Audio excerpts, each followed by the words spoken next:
D? Yeah, man. Well, turn it up, man. Let's just go in and, like, kill all the orcs, right? They're the bad guys. Who gives a shit? We just hack and slash and we loot their dead bodies, right? Hack and slash, kill them all, conquer the infidels. Boy, that campaign sounds like a barrel of fun, doesn't it? Somebody who's opening a refrigerator and leaning in, right, is the language of a woman. Somebody who's opening the refrigerator and being cut off halfway through that lean is the voice of a mermaid or a siren, right? This is not the face of the hobby anymore. And I think there's been mistakes made in years past where people assumed that D&D players were all, white dudes in a basement. Which has been a faulty assumption for a lot of years and gets more and more false every day. And so it's, in my viewpoint, honestly, guys like me can't leave soon enough. I just had to be born with empathy and a weakness for socialism and femboys. You gotta put little hot sauce on the taco, you know what I mean? We want this dwarf to be the dwarfiest dwarf. Right. We want the elf to be the elfiest elf. And just the dashiest dash of Tabasco. Their voices need to carry across water. I'm a creative. It's a huge drain, right? Because fans can be awful. When we got the descriptions, they were very adamant. They were like, try not to make it like a white blonde guy. Like, please. Like, we love him, but there's like 500 million of them. The diversity that the characters need to have needs to reflect the gaming world now. The mix of people that are playing these games, it's not 13-year-old white boys held up in their basements. It's a very diverse crowd, You say white lives matter, they don't. White lives don't matter because white lives aren't a thing. What's this? What's this? It's the jacket. The jacket. Lutherville, Marina Del X, Otisburg. Who's this monster? She's got her own place. Otisburg. It's a little bitty place. Otisburg. Okay, I just wipe it off. That's all. It's a little town. Yep. We'll do it live. Okay. No. We'll do it live. Fuck it. Do it live. I'll write it and we'll do it live. Fucking thing sucks. 5, 4, 3. Great, Sam. We dumping chump. It's a landslide, sir. On guard. Have a look at the headlock here. See that chap over there? Get your hand off my penis!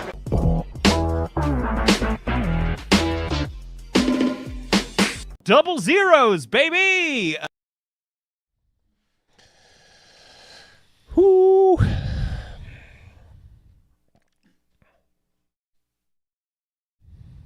How we doing? Good Lord. Lined up like planes there. Go ahead, Crazymouse. All right, let's go. Knock them down. Knock them down already. It's like Mississippi Valley State back in the day. That's right. Yeah, lining up. Disco. Barbarian, $5. Yard Dog Brothers, Sword Sisters. Hope everyone's week is going well. Me too, brother. Time for everyone's favorite Skull Cracking show. We appreciate you being here. We got James, 21 months. Diversity has never been a strength. Diversity destroys civilization. Yep, ask Rome. Thank you, brother. Good to see you here. Yep. Mercurius, my ear trumpet has been struck by lightning. Gifted a membership already. Awesome. Yeah, that's awesome. Had a boy. Got a name change here for you. Jeff, you guys. In the words of Khan, you task me, and I shall have you. That's okay, though. That's okay. I like that you put your name in parentheses. I saw Sharks in the house. Chomp chomp. How you doing, Sharky? He said he was going to be here. Good deal. Patty's there. Ooh, I like that. I like the little logo you did there. Throw that up there. Oh, yeah. Hard to see with the black background, but we can see it just fine off the left here. Yep. Good to see you, brother. Yep. Good to see all of you here. Ooh, Victor. I was just thinking about you, Victor. Honestly, I was. But at about 4 o'clock today, I was just going through my show prep, and I'm like, where the hell's Victor Gorchev been? I think it's because I have your latest book. It just happened to be on the table. Men Are From Mars? Yes, that's right. Yep. Good to see all of you here. Wow. Lively crowd already. Words you never want to hear. And I got this from Rogan and I were talking because I got a new whip, as they say. got a Ford Bronco. But Rogan and I were talking about cars, and the words you never want to hear, and this is like your old car, Rogan. Yeah. Like your mechanic had your car up like in the air. Yes. And he just said, he came in and said sheepishly, "Hey Rogan, you want to come over here? I want to show you something." Oh yeah. You never want to hear your mechanic say, "I want to show you something," ever. Never. Famous last words for that truck. Yeah, he was. By the way, he was showing you that it was completely rotted out, completely rusted on the underneath. Like, this was in a flood someplace. Yeah. Yep. Crazymouse is back, better than ever. He's recuperated from his very rare illness. Yeah. What's up, Chris? Cooties. Got the cooties. Yeah, you guys don't understand how rare it is for Crazymouse to be sick. That's why we were all kind of like, "Ooh, are you okay?" Yeah, it was. And not only like a little sick, like you were laid out. I was knocked out I missed work for 3 days, which is something I don't do either. Yeah. Yeah. But yeah, I was not feeling it. Oof. Felt like I cracked a rib from coughing too, but oh man, who knows? It's going around. Somehow it missed us in this family, so knock on wood. We had a birthday party for Derek Mouse and Sophia Mouse 2 Saturdays ago, and some some little rascal showed up sick, and that little rascal got 6 people sick at this party. So didn't get me. I was at that party. I wasn't sick. And we were trying to. I even patted that little kid on the head. Like he was walking by. He's a cute little kid. Look at it's not the kid's fault. It's the mom. No, it's the mom's fault. Yeah. When the mom got sick, the grandma got sick. I got sick. The doctor in the house got sick. Her kid got sick. Yep. And KG Mouse was in town and she got sick. It was a wipeout. It was. Yep. It's a landslide, son. It was a landslide. We dumping chump. It's a landslide, sir. There's Jeff's channel. Make sure you subscribe. Jeff, I will subscribe. If I'm not already, I'll subscribe after. Doesn't cost anything. Doesn't cost anything. Go over, see what Jeff has cooking. Absolutely. Yep. Check the description, too. I have Patrick Demo's Elemental Flux, the card game, link to it, as well as always, like Chris Miller's. So you guys can check them out, too. Yep, no problem, Jeff. Mm-hmm. Yep, no problem at all. Cal, good to see you here, my friend. Thank you for always being here. Tell you what. Let us do this. Boy, I hope this camera is. Oh, it is good. Okay. Whew. Little teaser preview later. All right, so let's get into a little bit of RPG stuff first, and then we'll do some non-RPG, and then we'll go back to RPG. That's kind of the way we roll around here lately. We're not. If it works, yeah. That's right. Even if it don't, yeah, we'll make it. Yeah. Well, Tough. At worst, we'll talk about Weebles and Lenny and Squiggy. That's right. So many of you were impressed. Got 2 cans left. Me and my RC.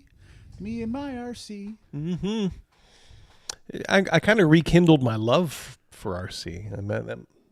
I may make it a staple upstairs. News. Invincible RPG announced by Free League. Invincible, the comic book made by Walking Dead creator Robert Kirkman and artist Cory Walker and Ryan Otley, is getting a tabletop RPG by Free League. Today, Free League announced that they're publishing a Year Zero engine superhero game based on the Invincible comics franchise. Now, I am not... the Kickstarter will be later this year. Comics, they're just going to go on here about how they love it. I don't know too much about Invincible. Do you, Rogan? Oh, yeah, I love it. Oh, you do? Okay. Yeah, I downloaded a bunch of their issues whenever I have the opportunity. I actually like their show. I enjoy it. I heard there's some people complaining about the animation on it, but I like the style. I like the storyline, interesting characters. I enjoyed it very much. Okay, that's enough for me. And John likes the series. All right, John.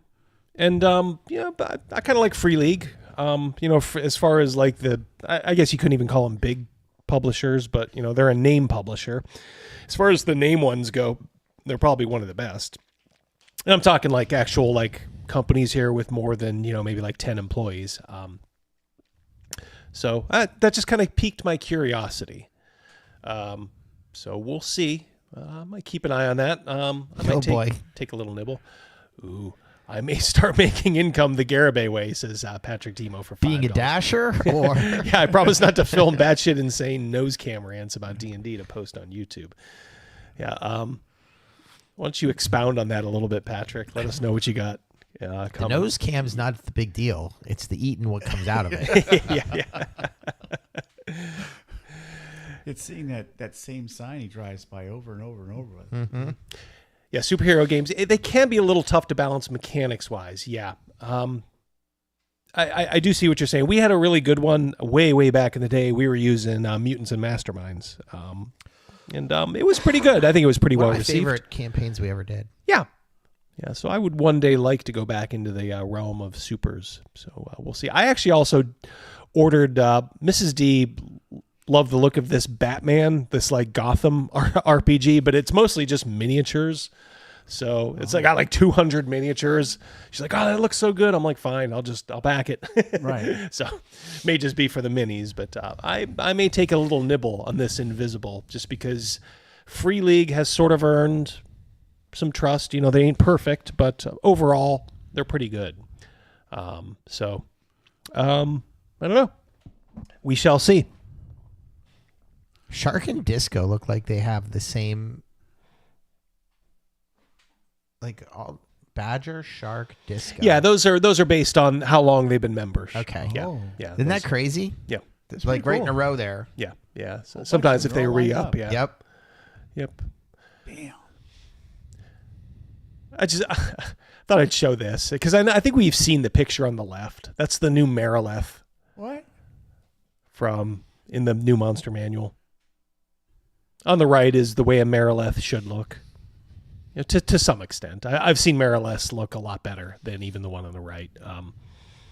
But there should be female demons, with a bust, a little bit beautiful, and a snake body. I don't know what that thing is on the left, but it's just another, roar. It's called a Marileth? Mm-hmm. Oh, that's the Karen Marileth. Yeah. Can I speak to your manager? I want my Frappuccino.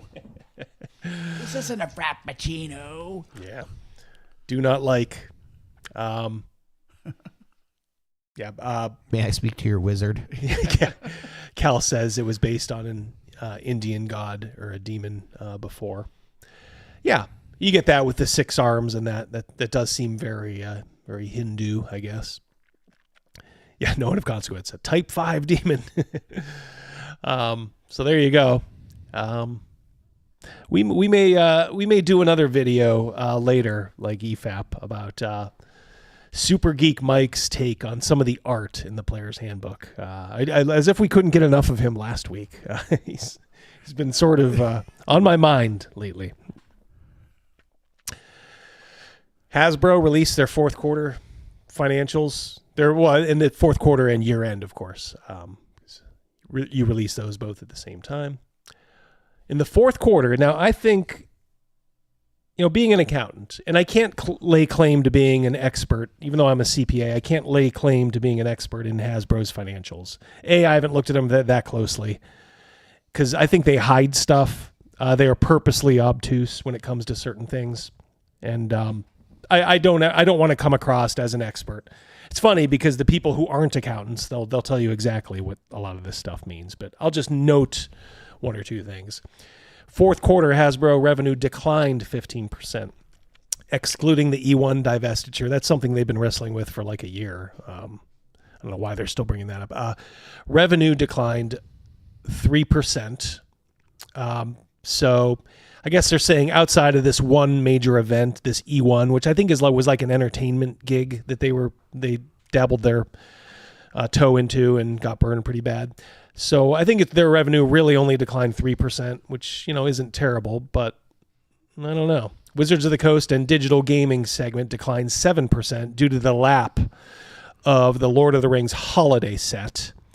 So I think that means essentially that they released one less Magic set than maybe they normally do, I guess, and that would, account for it. And consumer products declined 1% behind reduced volume, partially offset by growth in licensed consumer products. Okay, so this is just a screen grab from Yahoo. But I can tell you one thing they really don't mention is D&D. I'll tell you something they're not mentioning. Hasbro stock in the last year has gone up $18.37.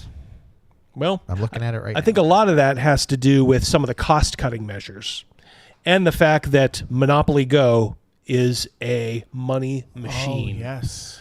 Monopoly Go is so huge for them. You're starting to see commercials for it now on TV. Chris Pratt, Jason Momoa, and I think Keke Palmer, but I'm not sure. Yep, it's huge. And, of course, Magic the Gathering.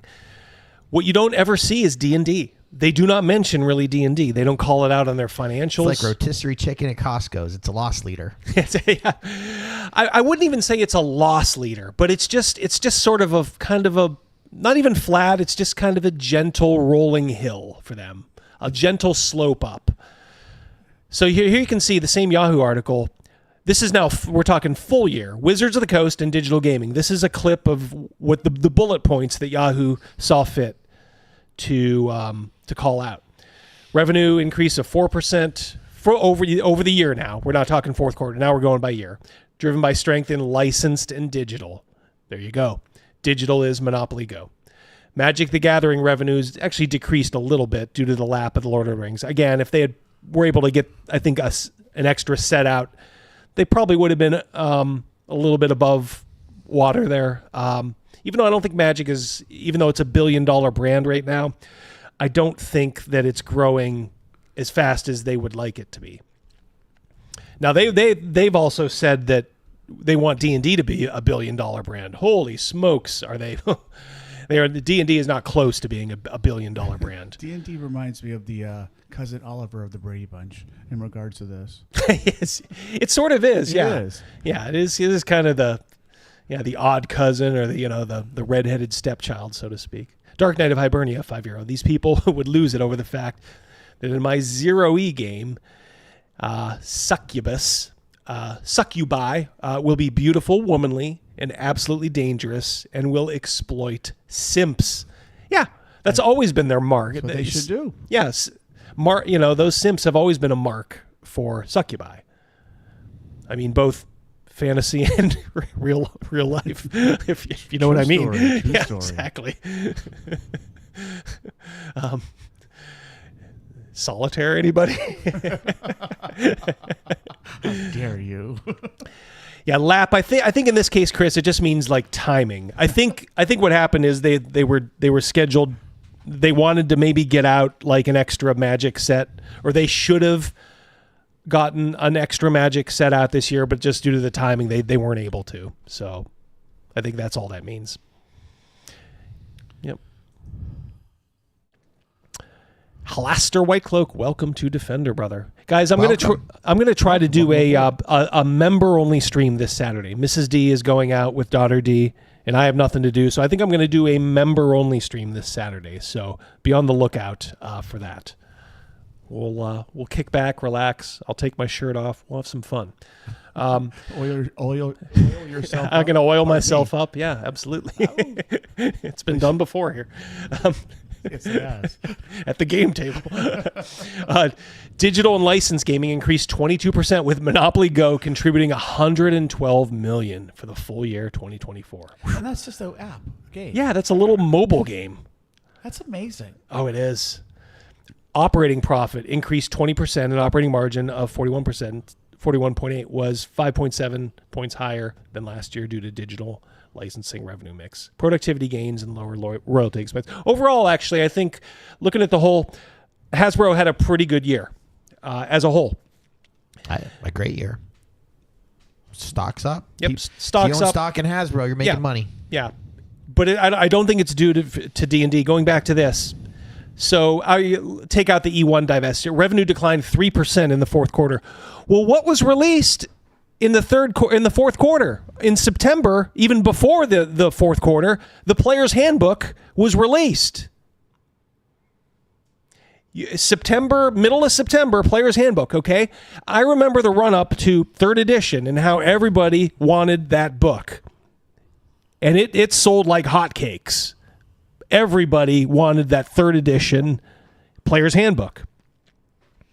And then about half a quarter, you get the DM's Guide, because that came out mid-November. So you've got one of your quote-unquote flagship brands coming out with a new edition, and you don't even get a mention. You're not even mentioned. You are so far behind Magic and Monopoly Go and some of their other things. I remember the comic book stores and the bookstores around here had a lot of displays. I mean, really, like, you go in and it was really a very apparent they're putting money into advertising it. Yeah. Absolutely. Just maybe a different time, but still. And here you see at the top, now we're still talking quarterly here. This isn't yearly. So, because I just wanted to focus on quarterly because I thought it was something that a lot of the other folks didn't catch. I mean, so I think what they're saying is Hasbro total gaming, that bottom line at the top, the 542 million for December 2024. Hasbro total gaming includes all gaming revenue, most notably D&D, Magic, and Hasbro gaming. I still don't know what quote unquote Hasbro gaming means. Okay. But that's, I think, a bigger chunk. And then you see of that Hasbro total gaming, the 542 million, 208 they're calling out is actually Magic. So they're saying, hey, that's the biggest part of that.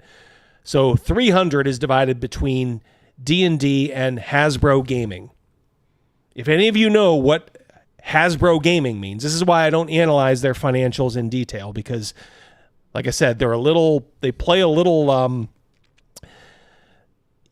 don't want to, they're not playing fast and loose, but they like to kind of like keep things a little hidden as far as like D&D. Because I think you would think that D&D is not as big, as you might think it is.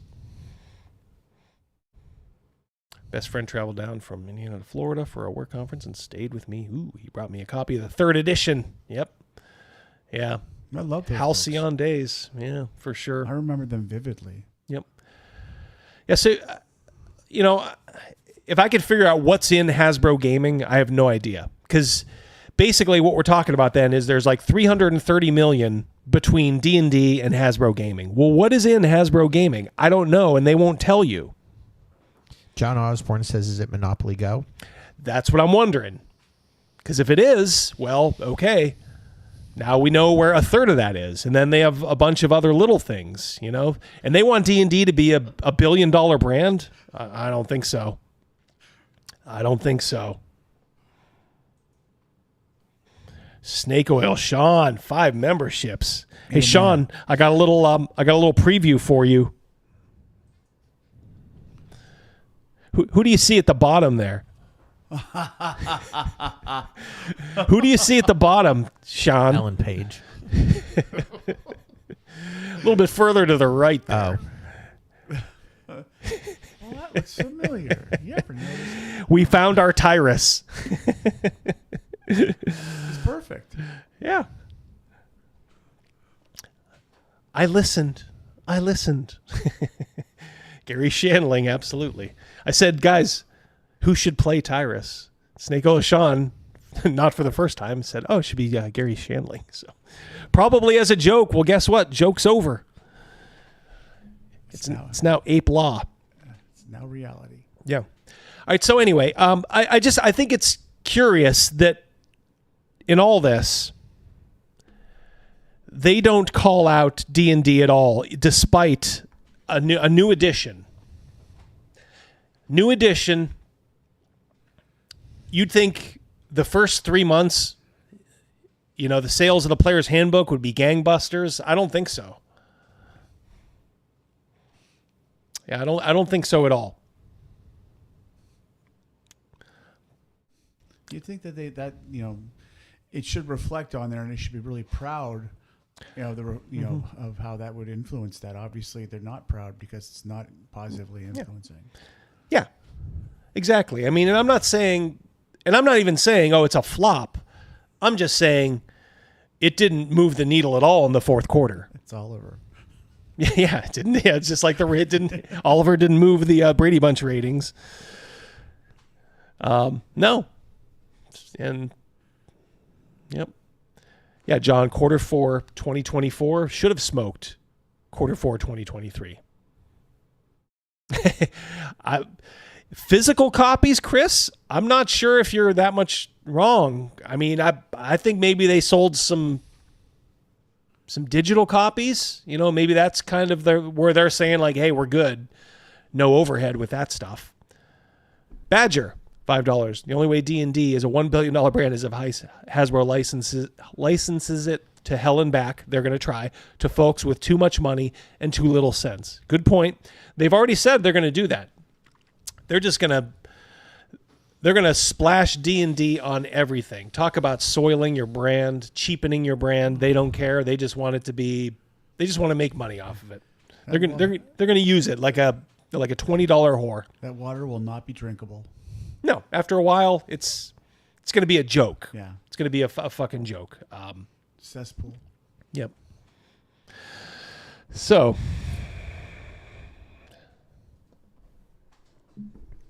All right.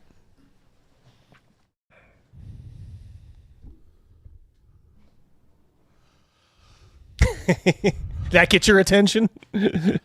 Remember when our town had one? Oh, yeah. Yeah. I thought it did well. Well, that was a long time ago, too. Yeah, it was a long time ago, but I was amazed when it, when they closed. Yep.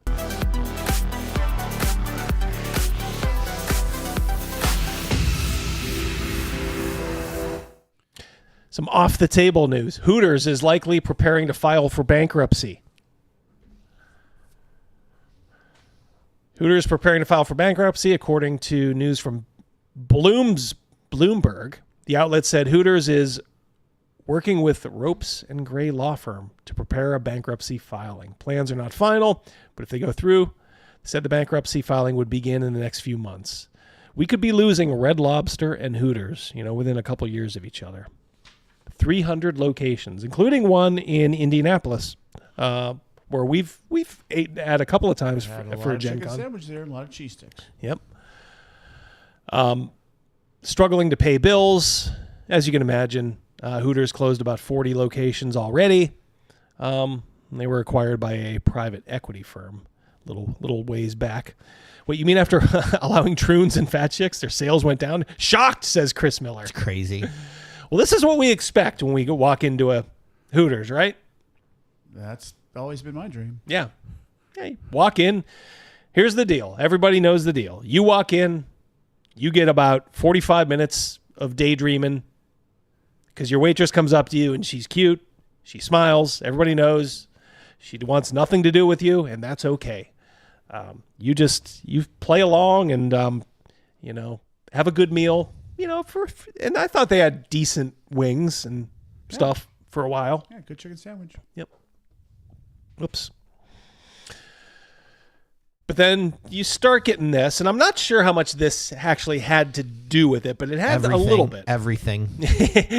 I just don't know how widespread it was, because I think there might be another issue. I'm not saying this didn't play a part, but yeah, trans woman sues Hooters after they refused to hire her. You do not want to see this. Two of these things do not belong in this picture. Can you identify them? Holy cow. Oh my gosh. Yeah. That's sad. I mean, I'm not sad for them. I just think that the world is now very, very sad. Yeah. Yeah. There's one thing there that's not like the others. But that's not, I mean, my experience is the food has always been tasty. The ambiance is not bad at all. you know, a lot of people go there. A lot of guys go there because, you know, it's eye candy. Like, they enjoy this. Yes. And the girls are always nice. They're always professional. They're always nice. They have nipples in the logo. They have nipples in the logo. do. I mean, Now, everybody knows what the bargain is. Yeah. You So, know, my waitress, you know, that's a scale right there, has fake falsies in there. And hi, I'm Diana. I'll be your server. now this one looks, you know, I'm going to assume those were legit. This one looks legit because this one is at the table. Is this has to be a dude. Nope. Nobody wants to see this. Not women, not men, not man, not beast. Nobody. Snake Oil Sean has been a member for a year. He gives out memberships. Thank you, brother. I bet the dudes demanded they all pool their tips. Oh, yeah, for sure. Yeah. Yeah, exactly. Go ahead and throw that one by Badger up. Talk about your bitter dregs. $2. Thank you, Badger.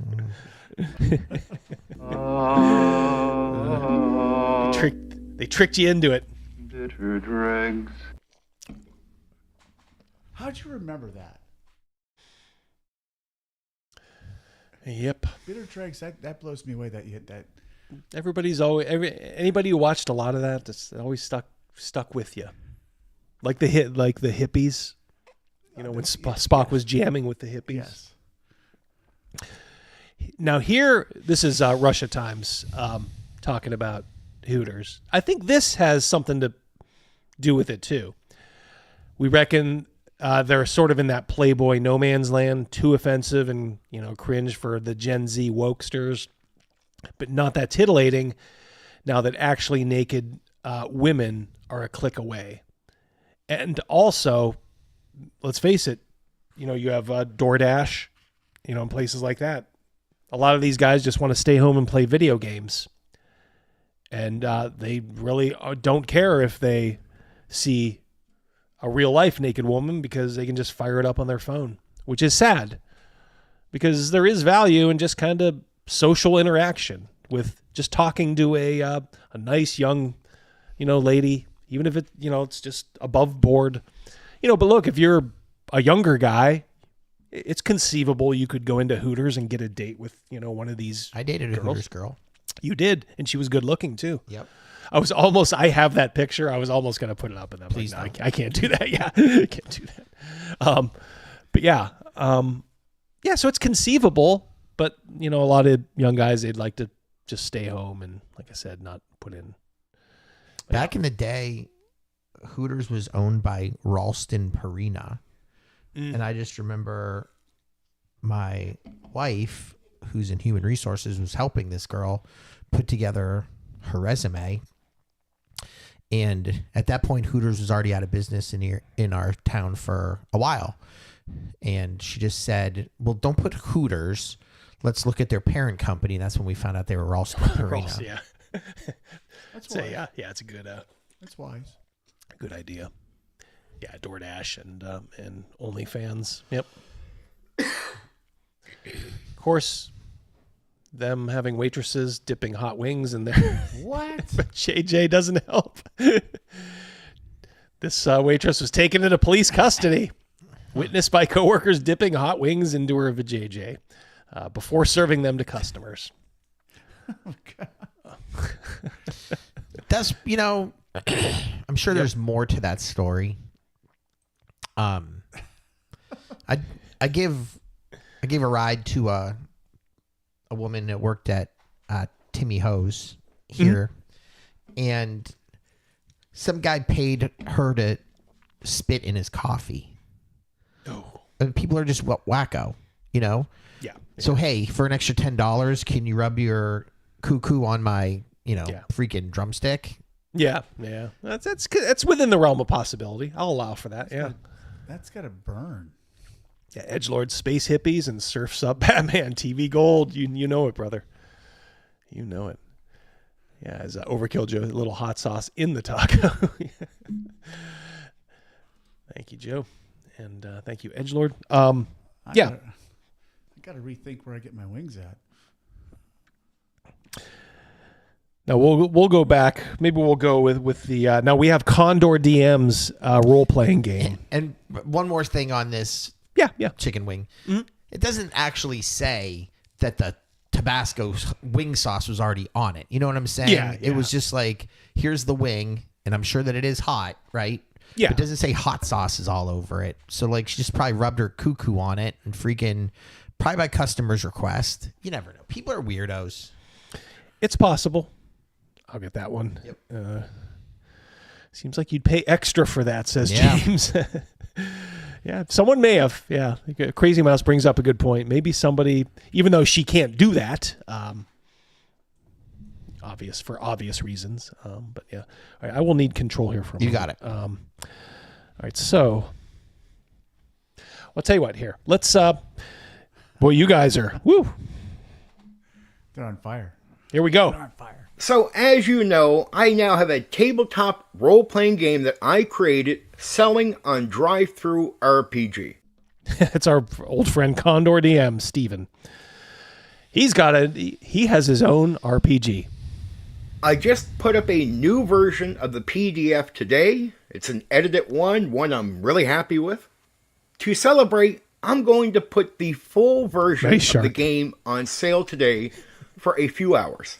Normally, it's around $35 American, but it's going to be around $20 American. He is charging $35 for a PDF. Now, Greg Gillespie was charging $35 for the PDF for Dragon Slayer, which is one of the most beautiful RPGs you'll see. Asterion Moloch, $5. Hey, people listening while I work on my writing. Hope your writing goes well, brother. Mm-hmm. Warren, good to see you. $5 Canadian. So much for rolling for initiative. Does this mean that dating apps are the contemporary harlots table? Could be. Saucy Tart, Brazen Strumpet. You know it. Edgelord again, $2. They entered raw and came out extra crispy. Oh, ouch! Hey you, hey you. There we go. That's my man.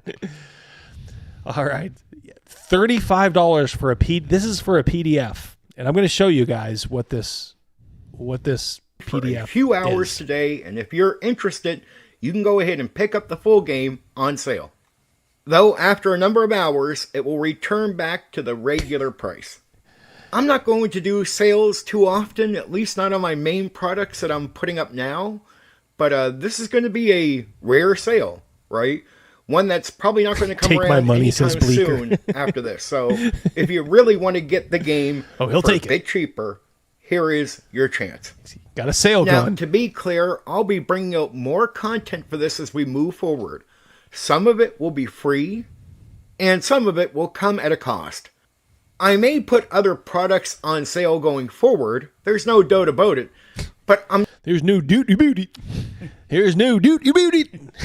Patrick Demo, $5. Oof. This guy has a game out. I need to get my ass in gear. Oh, never let a crack hoe out hustle you, man. That's right.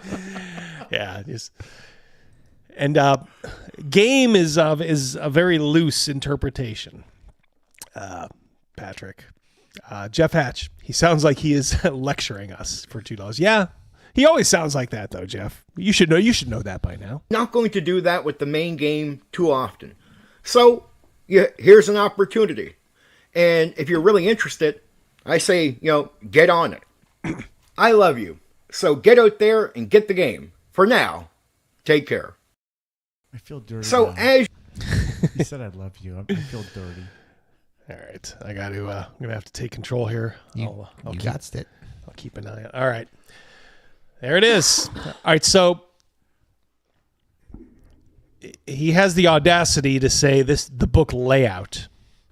Book what? There is no layout in this. This is like a Word file or like a Notepad file. I mean, I understand. You can have Spartan presentation, but then there's Spartan and then there's just lazy. I mean, there's no attempt to prettify any of this. Introducing the game designer. Hi, I'm Steven, the solo designer. Oh gee, we couldn't tell.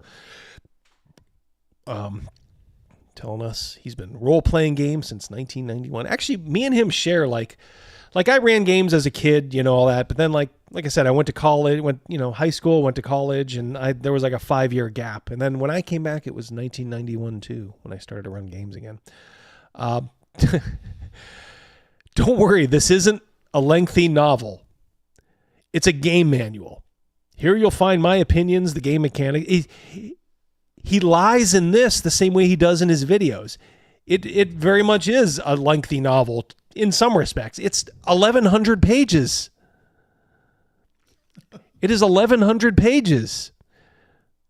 The goal of this system, to provide deep gameplay with minimal rules. Minimal rules? It's 1,100 freaking pages. Designed to enhance, not hinder the immersive experience. Let's knock these out real quick. Yeah. Who is this man, and why is he threatening us with his $30 rubric? Porch? You'd have to... There's a little bit of lore there, but he has taken swipes at just about everyone, including yours truly. He is something else. Condor DM. Edgelord, get this, and live play. The DM has to sound Condor-like. Oof. Can't put enough marbles in your mouth to do that. Exactly. So one thing you'll notice, he does everything so half-assed. What do you notice is missing here? Like, let's say you were trying to find something, for example. And this would be like, oh, I want to create not just a game, like an adventure, like a source book, anything. What is missing in the lower right-hand side that you can't see? Shark. Page numbers. Page numbers. Attaboy, buddy. He didn't even pay that man his money. That's right. He couldn't even be bothered to hit the option. It's not like he would have to go in here and individually number 1,100 pages. He didn't even bother to put this out with the page number option on. Just to show you I'm not lying. I don't want to get struck here. Good Lord, we can't. Oh boy. What is polearm combat? Just pick up page at random. You can see still no. So if you wanted to say like, oh, what page was polearm combat in my $35 PDF? Good luck. I mean, you almost have to do it yourself. It's so bizarre. It's so Condor. He is so lazy. One of the laziest guys. I see an enormous waste of space. Yeah, and I mean, it is sort of a novel, but in the same respect, it's like double spaced, one column. A lot of there's no nod to like professional layout, as I'm sure like Chris Miller. 1,100 with no numbers. There wasn't even an attempt, and I'm not giving him any leeway at all, because you look at something like the Shucked Oyster, by Black Lodge.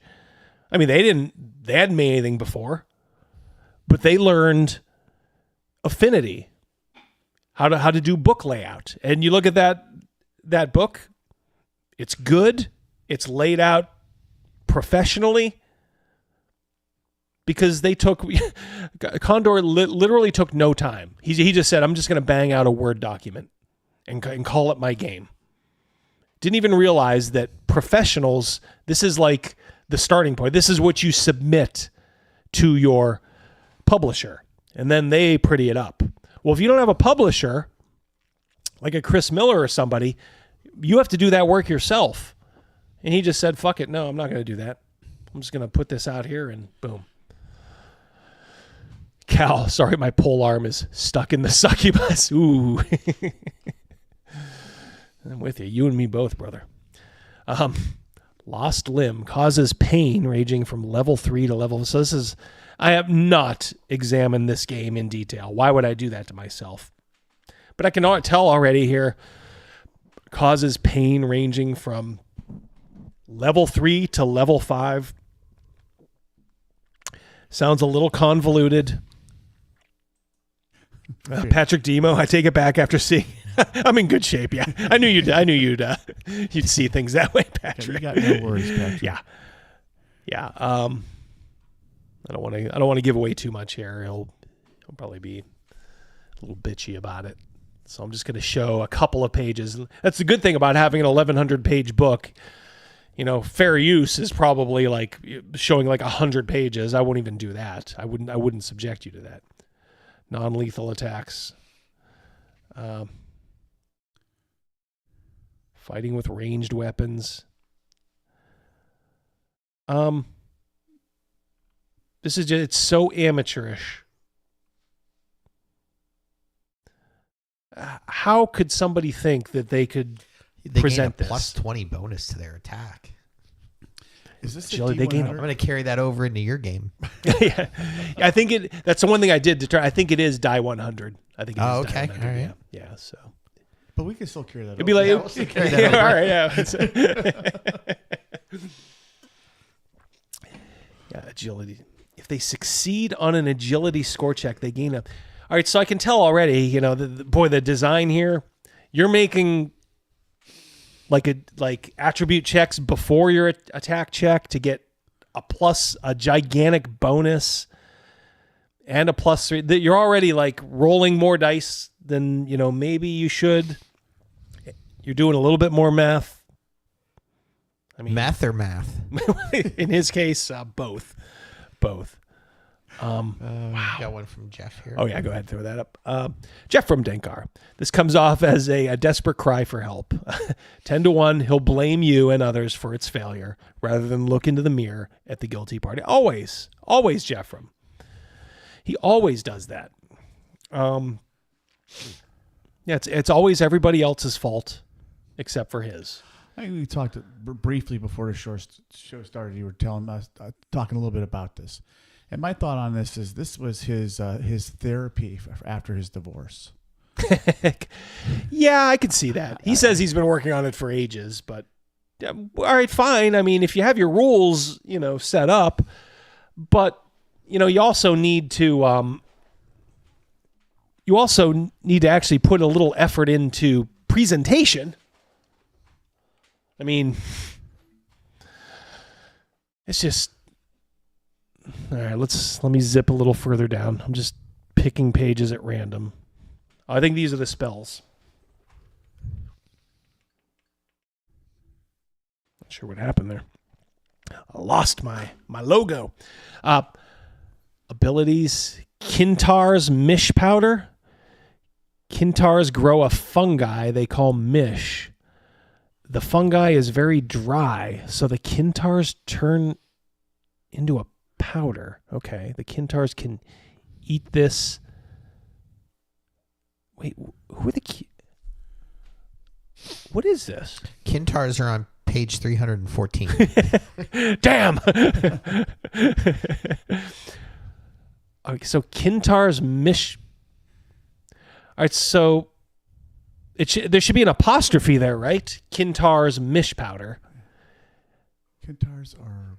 And then Kintars, plural, grow a fungi they call Mish. Kintars must be a race or a people or something? Right above that, right above abilities, there's a little something, behavior, a little bit about, okay, right there, appearance. There you go.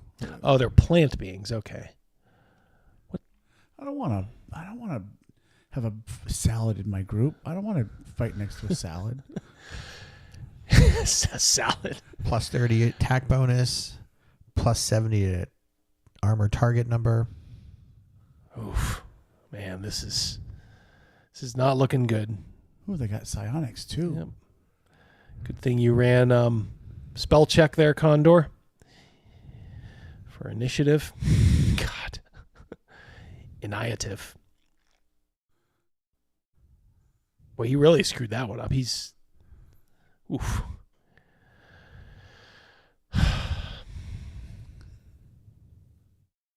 Kintars are a this must be his monster. Okay, this must be the monster manual portion. Known throughout Skullhorn. You know, I'm thinking this is like something like a 10th grader. would do. You know, like I agree. Yeah, like back in the day, even. You know, like, oh, dude, I did my system. Oh, wow.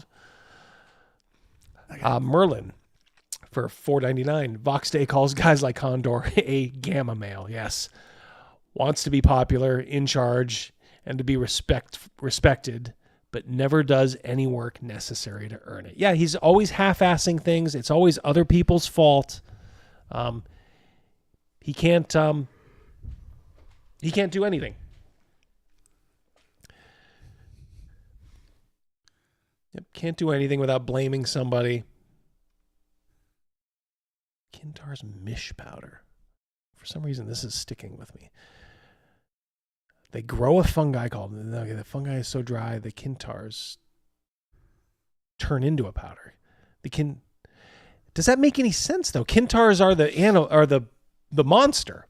Kintars grow a fungi they call mish. The fungi is very dry, so the Kintars turn it into a powder. Okay, there we go. That was me. The Kintars can eat this the way humans eat garlic. Ugh. Why garlic? Why garlic? Yeah, I don't know. Just real simple. Yeah, why not? Bubble gum or Salt. Yeah. Is there any reason you chose garlic? It tastes like pancakes. I think we know Condor's favorite food additive. MSG. Ooh. Good one though. Yeah, stretched a 5-page report into a 60. They use a light wax to form mish blocks. Little blocks of powdered mish. Boy, he's going all in on these things. What's his ex-wife's name? I guess. Kim. Yeah, Kim. There's 4 pages on the no, I'm sorry, 5, 6. Oy. No, maybe I missed it. That's it. You can't tell anything here. Oh yeah, because there it is. Yeah, who would have known? It's on the bottom of page 666. It's almost 666. Yeah. What the heck? Yeah, Condor reminds me of the Star Trek pack lids. You help make RPGs go. Yeah, the space retards, if you remember that episode. Slee Stacks, yeah. Bill Lambier. All right, I'll do one more grab. We'll just zip down to the bottom. Oh, he's got a demon here. 900 pages later. Yeah, this is on 994. Messenger Ghosts. Apparently, he did a bunch of AI art, but he sends it in a separate file. They can say he's so lazy. Like, you're supposed to just, I guess, admire off to the side this little file of AI art. Got to cross-reference everything. Yeah. That's too much work. You owe it to him. you owe it to him. Ghost controller. This would be like if you turn this in to the teacher, like they wouldn't know what to do with this. They'd have to be like, we need to talk. See me after class. Located anywhere, a demon. Demons are terrifying and twisted. Disco wants to know when you're running it and when you're live streaming it. Oh boy, we need to make it. Yeah, that's DB. I don't know about that one. That's going to cost real life sanity. Wow. All right, we'll see how he ends up here. This will be it.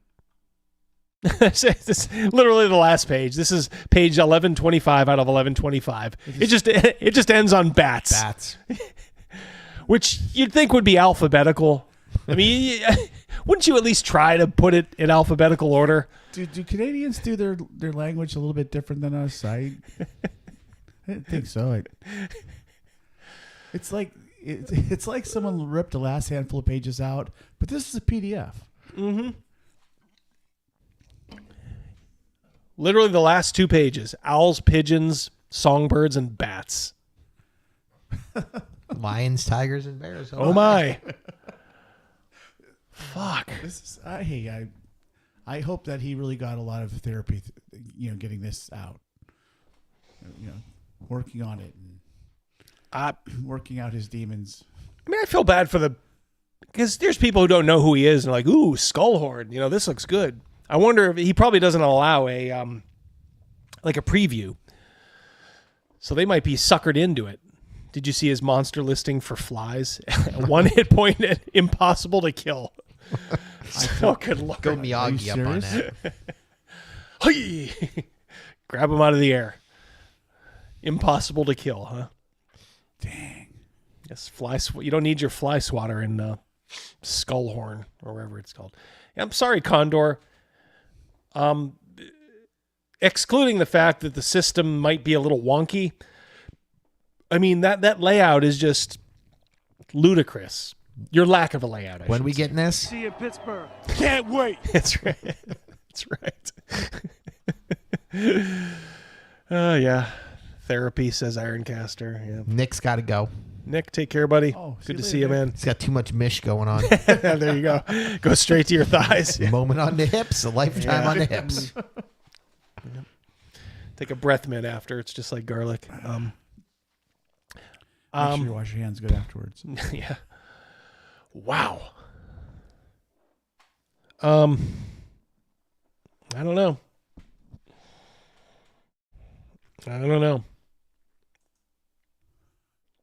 Thanks for the shout out.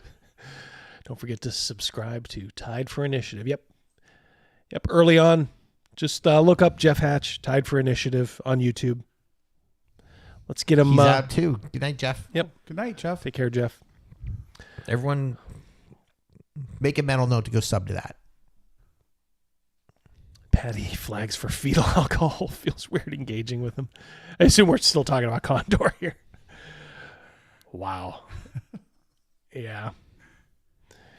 There's a history of attacking someone until they respond. Then he deletes the original videos and claims, yeah. And I really haven't. And the only reason I'm doing this is just because this is too big not to address. His videos, there's only so much you can kind of, squeeze from them. So I haven't really been doing that lately.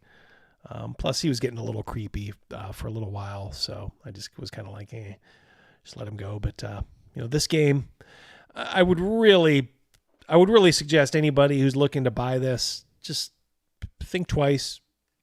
Maybe he'll upload a reloaded version, which has page numbers. Whoa, did you get the new... Did you get the new 1.5? Yeah. It's he's actually got page numbers on this one. It's got 400 more pages.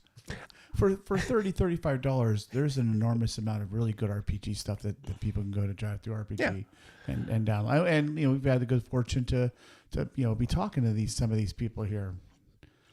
I would almost like to ask him, like, beyond all of our past history, all that stuff. Let's bury the hatchet there, Condor. But you got to tell me how you thought you could just upload a Word document with no page numbers and charge $35 for it with a straight face. Like, how could you look somebody in the eye and tell them that that's worth $35? And honestly believe it. Yeah. And guess what? The fact that you spend a lot of time on it, that doesn't matter. Not to the customer. They don't care. Because they're comparing it to other people who spent far longer than you did and made their stuff look 200 times as good, as far as layout. Like I said, you got Greg Gillespie. I remember he was getting some heat. Like, man, $35 is really steep for, Dragon Slayer PDF. But it's like all that money went into the art and the layout, and it's like you open that book and it's like a walk back in time. It's beautiful. It is beautiful. You open this for the same $35. I mean, it's a joke. Yeah. It costs $35 in paper alone to print it out. Songbirds. Owls, songbirds, pigeons, and bats. And then just like nothing. Just like, hope you enjoyed this. Here's where you can find me. I hope you happy gaming. And no email on the bottom or anything like that. Yeah. Let me know what you think. Yeah. It's because he doesn't care what anyone thinks. It just ends on bats. Like that is to me, that's almost the funniest thing. There's irony in that. Yeah. Bats. Hats for bats. I agree with you, Patrick. Dragon Slayer is a solid 10. Absolutely. Oh, yeah. Yep. Absolutely. This video is sponsored by Scribe. Uh-oh. I'm going to be on... Wait a minute. It's not the same video. It's not. All I promise. right. I promise. Same I promise. dude, different video. I wouldn't do that to you, but it's. Hey, look, he had thoughts on the player's handbook art, and I'm like, let's just say it's probably a little at odds with ours. And I also want to expose him for being a liar. Well, I'm worried about the pictures that are on his wall. I think he should be okay on I've had the new player's handbook for a couple of months now, but I haven't read it yet. I've been so slammed with all these videos I'm working on, plus a bunch of other cool stuff I'm working on for next year, and I just haven't been able to justify taking the time to...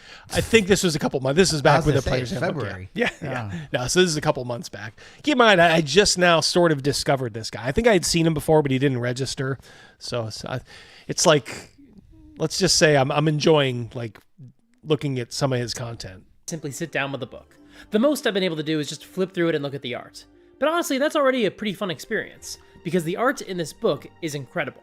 And so today I just want to talk about my favorite art from the new player's already. Handbook, because this is something I've been really excited about. Yes, the ever since they announced OnlyFans the Player's model. Handbook. From what I've seen, there's Were only you here for that, Crazymouse?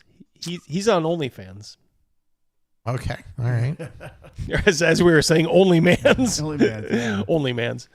Yeah, Overkill Joe, our favorite OnlyFans dude. Yeah, he said he was on OnlyFans. Three pieces of art in the book that I recognized from other 5th edition products. Everything else is specifically created just for this book, and a lot of it is just gorgeous. So here we're talking about my favorite pieces from the 2024 Player's Handbook. And make sure to stay tuned to the end of the video to hear me talk about my favorite piece of art. Not just because it's wonderfully done, but also because this art piece actually settles an idiotic debate in D&D, and I am blown away by that. Also, as a note, I don't see anywhere in the art or in the credits that makes it clear which art pieces were done by which artists, so if you do happen to know who did a particular piece of art, sound off in the comments. If you want to catch my other videos, make sure to subscribe. There should be some bonus videos coming out this Which week. I'm family catching up on some members, videos I Chris? pushed back earlier this month. And if you're traveling for American Thanksgiving, hopefully these videos will keep you company. All right, But so that explains the next year, because it's Thanksgiving. Yeah. that only works if you watch them when they come out. So make sure to subscribe to the channel so you don't miss a single video, probably and ring like the in bell to make October, sure you get maybe? notified as soon as the videos come out. The first piece is from really early in the book, page 24, and it shows two adventurers facing off against a displacer beast. But they're not just fighting a monster and using their cool powers. The art itself is actually demonstrating the spacing for tactical play. If you're new to D&D and you're looking... If you had to guess, would you think he has a fixation on artwork with chicks? Mm-hmm. We'll see. I like how everything right there in that is set up for 5-foot steps. Yeah. For a frame of reference to figure out how it makes sense for heroes to occupy a 5x5 space and for larger creatures to occupy a 10x10 space, this piece does a fantastic job at that. The fact that we can see the tiles of the stone floor the same way we might see the squares on a battle grid is really well done. And I also think the Displacer Beast was a really great choice for that, because someone new to the game will open the book to that page and think, oh my god, what even is that thing? And they'll get excited to fight monsters, which is what a great player's handbook does. It essentially makes learning about the rules actually fun and exciting. As How much do as I it's subscribe to your OnlyFans? as much as it shows like the layout, I mean, it's not. I don't think it's a particularly good piece of art because, again, like everything, it's all in shadow. The Displacer Beast just kind of disappears into everything. There's the makings of a good head there, but seriously, great piece of art, really well done. The second art I want to highlight is the art of the College of Lore Bard. First of all, she's got a fantastic outfit. No, fabulous. Yeah, does she? Does she have a fantastic Or outfit? he? Who knows? Yeah, it's a Zeezer. Yeah, there are no rules anymore. Second, she's performing without a musical instrument, which I always appreciate with a bard or two. In this case, she's reading from a book. This is a book of poetry, the script for a play, notes about some history or lore she uncovered in her travels. I don't know, but I really like that ambiguity, because it offers so many possibilities. The same goes for all the scrolls on her hip. I love that she's essentially traveling with a bunch of reference notes. It provides for some really fun role-playing fodder. But I also love that she's not just a lady and she's not just a black woman, but she's also older and heavier. There's calling out her size. Yeah, I don't see color. It's almost like dead naming, calling her by her size. That's Why? Have we not suffered enough? Says the Ultra American. Good to see you, buddy. No, you have not. I'm going to make you Some great suffer art more. that offers a much broader diversity of body types and ages throughout the book. In the cleric subclass, there's a heavyset fella, as well as an older woman. But I love seeing both in the same character with this piece of art. It really helps challenge a lot of the preconceptions we have for D&D adventurers. And I really love that this mindset is being placed front and center, especially with a character who clearly has so much personality. The art just does such a great job of capturing that. People are so fixated. Like the way they fetishize black women borders on repulsive It is. to me. It is repulsive. Yeah, it's disgusting. I mean, there's nothing good about that piece of art as far as like a piece of D&D art. No one has ever said in playing Dungeons and Dragons since the very beginning that this is my character, and describe my character as a heavy-set person, a cleric heavy-set. Name is Shamiqua. I weigh, I'm 80 pounds overweight. But no one cared. Like if your character is a heavy-set or whatever. Has 3 wooden legs, like it doesn't work. But we don't need to have our art shoved down our throat, and to have all this crap to try to change our minds about. Yep. Everything we experienced in the past regarding the game, and we don't need that. Yeah, Great Goldworm, white savior alert. Yep, that's exactly it too. Yeah, it's their own ego that they're stroking by them saying that it's great that she's fat and black. They're actually patting themselves on the back. That's kind of what they're doing. Speaking of female character art, next I actually want to highlight 2 pieces of art from the Warlock subclass. The first is the Archfey Patron Warlock, and the second is the Great Old One Patron Warlock. And what I like about both these pieces of art is just how sexy they are. Old school D&D art had a real problem with the way female characters were depicted. All right, so he's talking about how old D&D had a problem with the way female characters were depicted. It was a lot of damsels in distress or chainmail bikinis, that kind of thing. For decades, all fantasy art of female characters lived in the shadow of Frank Frazetta. And I've discussed this before, but I do love Frank Frazetta's dog art. Going down on that pillow. It's like ripped it apart. But it's not exactly helpful for D&D to exclusively depict its female characters that way, which is why we've left that attitude behind a long time ago. We used to have that. Mm-hmm. All right. So got one right here. He's talking about the sexuality of women and their partial nudity. Says the lonely fan's boy. Yes. Yeah. James, $5. If you couldn't finish an army obstacle course, you shouldn't be an adventurer. You will die. Exactly. All right. So here we go. So I went through. This is old school D&D. Oh my. Go up just a little here. How old is that, Double D? That goes back. It's a very early 90s or very late 80s. Notice how the male characters are wearing as little as the female characters. Funny, he doesn't mention that. Yeah. All right, so he's talking about how old D&D art had a problem because it was all chainmail bikinis and women were just damsels in distress. I don't have a problem with that girl. Yeah. Fighter with an undershirt. Patrick Ewing style. This must be from the mid 80s is my guess. When was your... Yeah, it was like late 80s, I think. Yeah.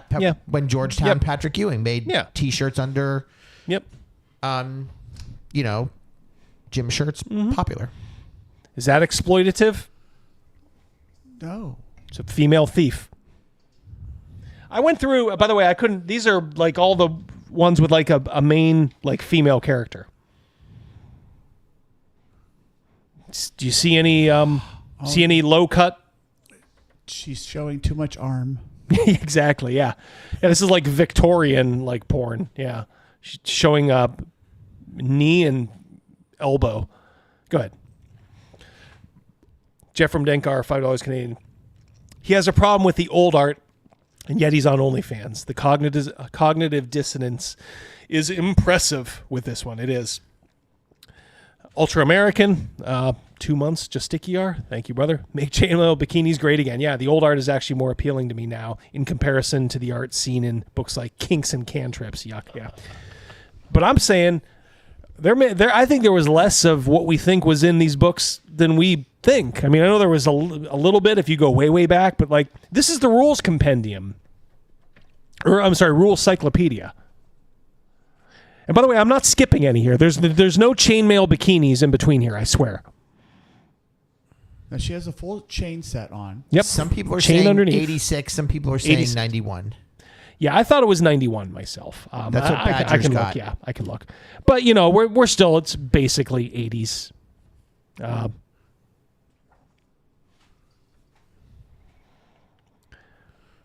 mean, this one was. I mean, I guess she has like a dress on, sort of. She's like running. I don't understand this art. I will fully say. It's like she's running into this guy Hanna-Barbera style.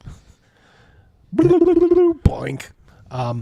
Cal, I shall invoke Sharia law and Hajibs for the women. You do that, brother. But still, I mean, there's nothing scandalous here.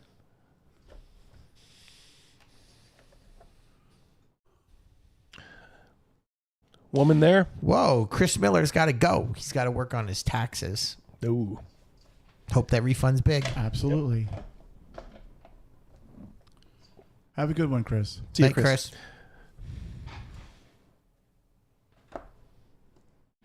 Nothing there. I guess she's showing a little leg, but holy smokes! I mean, she's wearing like a full suit of armor there, leather armor.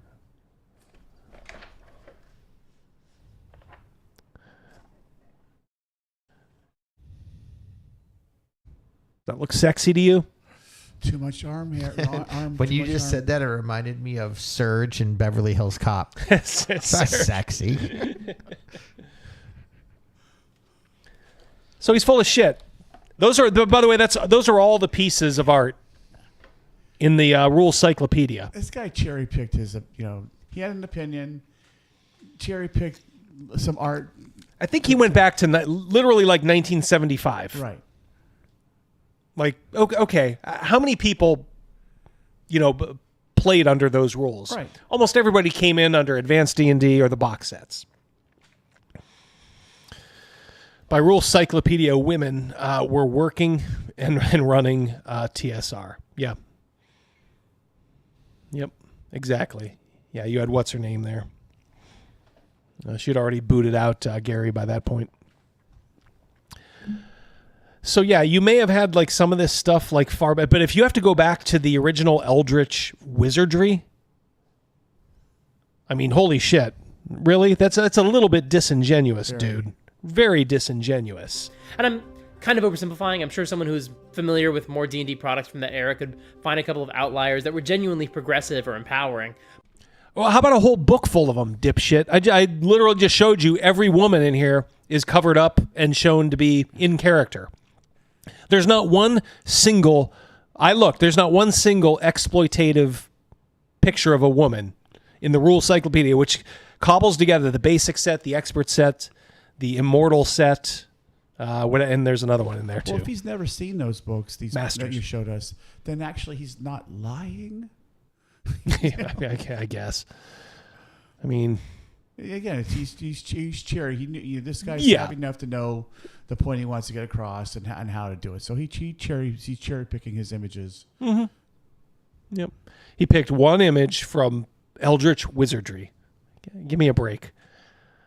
I mean, as beloved as those are, how many units of those were sold? Seriously, versus all the box sets, the Rules Cyclopedia.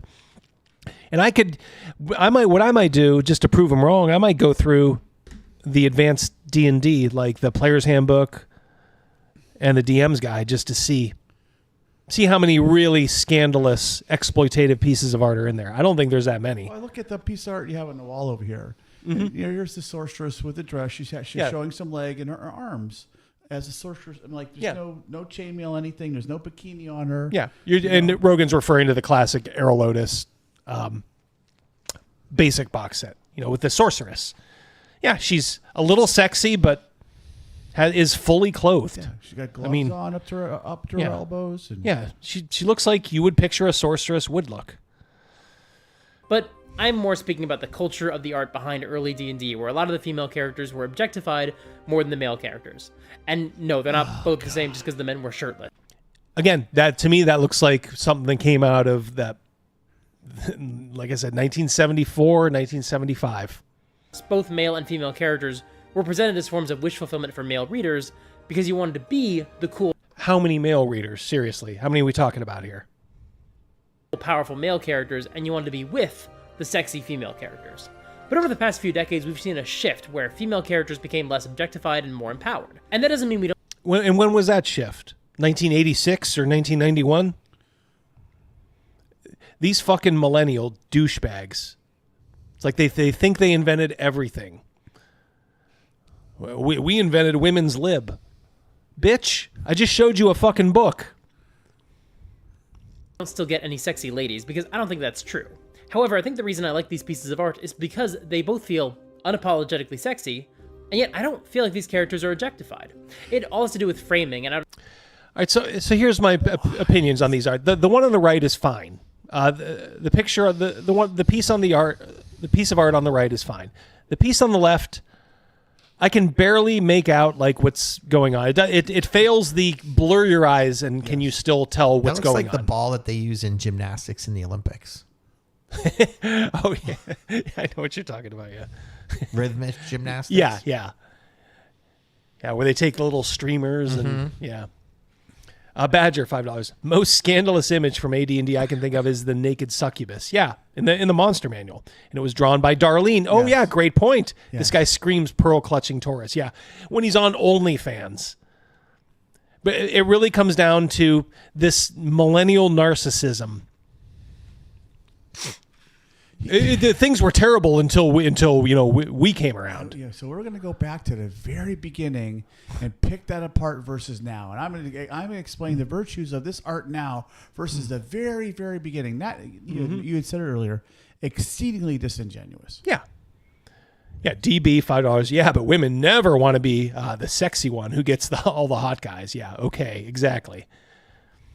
Yeah, and I mean, I don't mean to be unkind, but I can picture him looking like he does.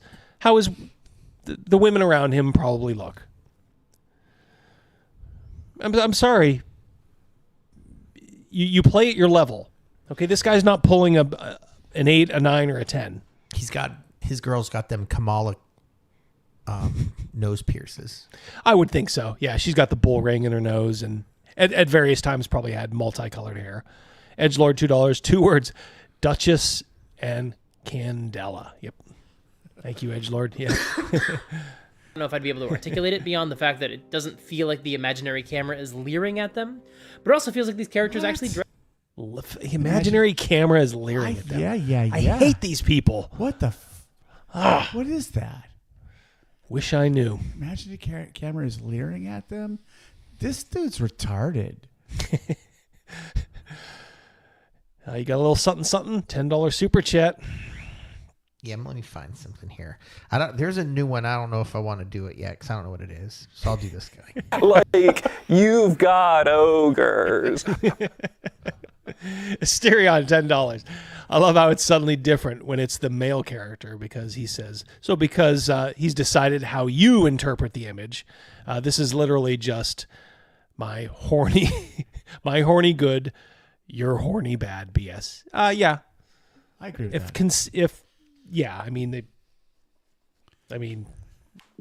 Consistency isn't big with these folks.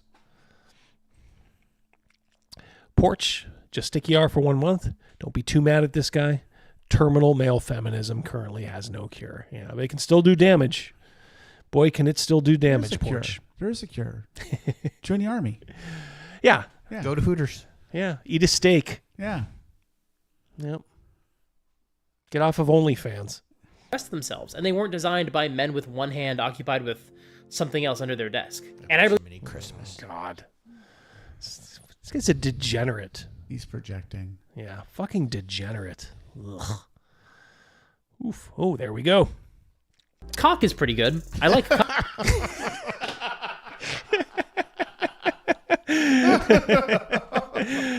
Yeah. Surprise, surprise. That's the one. Ultra American. $20. Thank you so much, my friend. Yeah, I'm a millennial. Didn't start playing role-playing games till 2019. Started with PBTA games. And I'm an actual diagnosed autistic adult. Yet somehow I have more sense in my wang than these weirdos have ever had in their lifetime. Yeah. Thank you, brother. I do appreciate it. Thank you very much. And yeah, if you guys know when I say millennial, I'm talking about millennials like these. I have these guys at work too. I know plenty of good millennials, and they're always talking about how horrible the rest of their generation is. I honestly think as bad as some Gen Z folks are now, I think they're going to be okay, because I think they're going to get tired of all this, especially the men.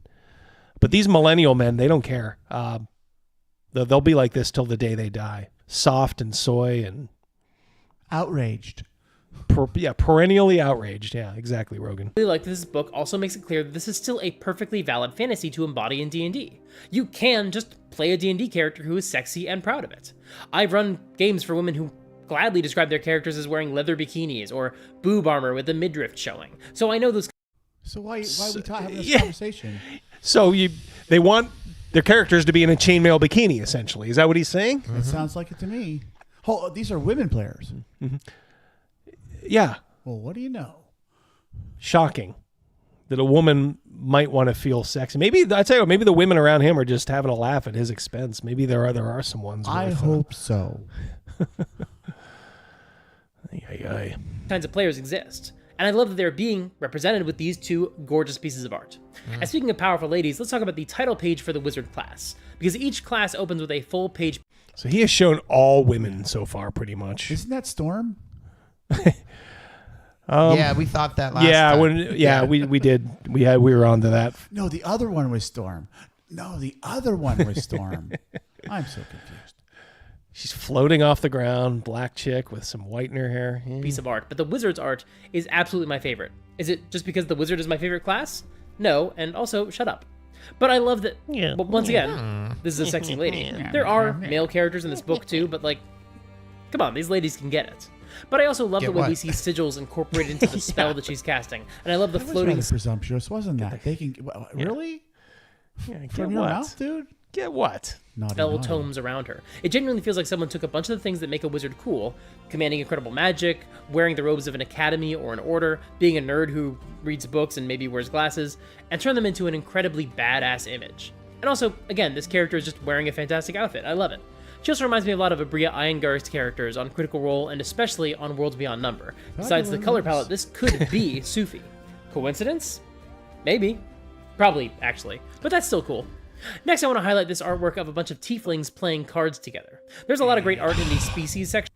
Not one. I mean, the only one I've really liked is the chick on the right in that one two shot. She was okay, but I mean, even there, it was a woman, so it's like, all right, we've seen enough. Yeah, fucking break. Now we got a bunch of furries playing whist. But my sensibilities really line up with this one. This is the most dynamic and the most captivating to me personally. The goal. Could you call that dynamic and captivating? It's not. How can it be dynamic? They're all like mid-pose, just staring at a table full of cards. I mean, it doesn't tell much of a story. If like one of the players had the cards, like was like throwing them down, like I just won, bitches, and everybody was like grabbing their heads like that, or you know, like somebody was grabbing a sword, like I'm gonna kill this guy. That's dynamic. Then one of the other people sitting down has a couple cards tucked in their sock or whatever. Yes, yeah, something like that. This is just them playing cards. This is not fucking dynamic, you retard. This art piece is obvious, to demonstrate all the various looks your tiefling can have. There are 3 types of tieflings in 5.5. Abyssal, Chthonic, and Infernal. They have different fiendish origins and different powers, but they're also presented with different horn designs. And while I do kind of wish we still had some tieflings with the ram horns we saw in a lot of older artwork, I do think it was a good idea to not link those horns to a specific subspecies. Less interesting, though. I think I would much prefer dogs playing poker. So you're not steering players toward that subspecies just because they want ram horns. None of the new tiefling horns are really all that different from each other in terms of the shape, but they're just different enough to hint at the nature of their heritage. Well, let me ask this. If I'm creating a fantasy character, I want a tiefling. Why can't he have ram's horns? Who says they can't? Oh, now because the new rules give you all these extra options to choose from. Yeah. But you can only choose from those options. Yep. Screw you. Sorry. You get these jaggy fucking... That one in the middle, like those horns are busted. Like I had oof. And the ones on the left, that just looks like a second set of ears. How do they sleep? It's a good point. Yeah, it's a good point. I've always wondered that. Always wondered that. Yeah. DB $2 hasn't shown one piece that makes you want to play. Yeah, it's not about that. Yeah. It's all about having the right opinions. DB, you should know that. The examples we see in the book, tieflings linked to devils have clean, smooth horns. Tieflings linked to fiends from other planes like Gehenna and Carceri have more warped and wavy horns. And tieflings linked to demons from the Abyss have jagged horns. Those each capture the essence of the fiends in question, which is a nice way to introduce some world building to new players. However, this piece of the tieflings gambling shows that these types of tieflings can have all sorts of different skin tones. We've got red and purple and blue tieflings and even a green tiefling. Oh, and I think that... Woo. I could have never envisioned a green tiefling. Yeah, thank you. David Brown, I agree with you. I want antelope horns too. Yes. Why not? Yeah. This is fantasy, right? Should be. Shark likes the ram horns. Big, heavy bull horns. Yeah. That's too masculine for these guys, Sharky. It's the primary goal of the art to demonstrate that your tiefling can look however you want. And if you're a Critical Role fan, those blue and purple tieflings might make you think of Jester and Mollybach. However, something else I think this piece of art does exceptionally well is to demonstrate that tieflings can also come from any corner of society as well. Obviously, some of these tieflings are coded as scoundrels and criminals. One of them is literally drawing a dagger underneath the table. But some of the others are wearing very fine clothing and expensive jewelry, indicating that they are enormously well off. And I think that's really valuable. I think it's over there on the left. Figure out how to left. present artwork of a D&D ancestry. What does their day-to-day life look like? Again, the artists do themselves no favor. I mean, I understand you might not want... It can't be front and center. It's more like an Easter egg. But it's just kind of blending in down there with everything. I mean, the viewer should be able... Like, that dagger should have a little bit of a glint to it. Yes. To kind of say, like, ooh, here's what's going on. So I do give them credit for at least thinking something, but I still wouldn't call that dynamic. It's just a bunch of people posing around a table just watching something. This is like when you're playing craps and like you're waiting for, somebody's just sevened out. You've got your pass line bet down. You're just waiting for them to get everything all taken care of and ready to go for the next come out roll. There's nothing going on here that's interesting. What does a typical society look like for their people? And so I really appreciate that this art made it clear that you can absolutely find some tieflings in the shady corners of society, but that doesn't mean that all of them are unwelcome in the halls of power. I mean, that green tiefling has a cape, so you know he's important. Also, I didn't notice it. What? That's what I was thinking too. I know. Yeah. I know you, Crazymouse. You picked up on that right away. Yeah, we all know that one's important. Yeah, capes equal power, of course. At first, but the little blue tiefling on the end, the one who seems like the sweet young girl who doesn't know anything about these rough and tumble scoundrels, she's got a snake. It's wrapped around her neck. That's not a scarf. It's a snake. You can see its head in her lap.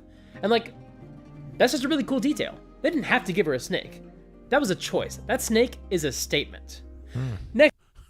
What is it saying? I'd like to know. Yeah. Salmonella? What, huh? She's a weirdo just like you. Cock is pretty good. I got a feeling we're going to get some use out of that one. Rob McCann at $10. Still catching up. This video is sponsored by Scribe. Trauma jump scared me from the stream last week. Yeah. Thank you very much, Rob. Thank you. Yeah, Scribe. Yeah. I'm sure Thanks for coming back. Yeah, exactly. Yeah. Way to overcome your fears. Yeah. So we have the art. Cock or caulk? G. Gordon Liddy style. That's right. Yeah, the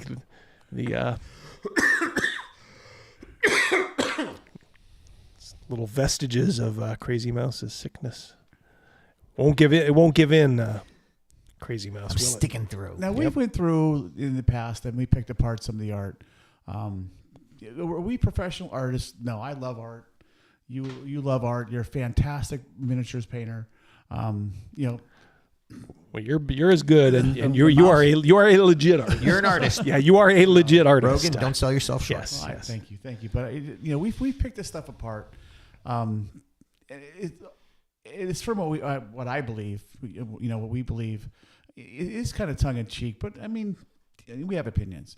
This guy, we analyze it, the daylights out of it. This guy has analyzed it, in a direction that only he wanted. Mm-hmm.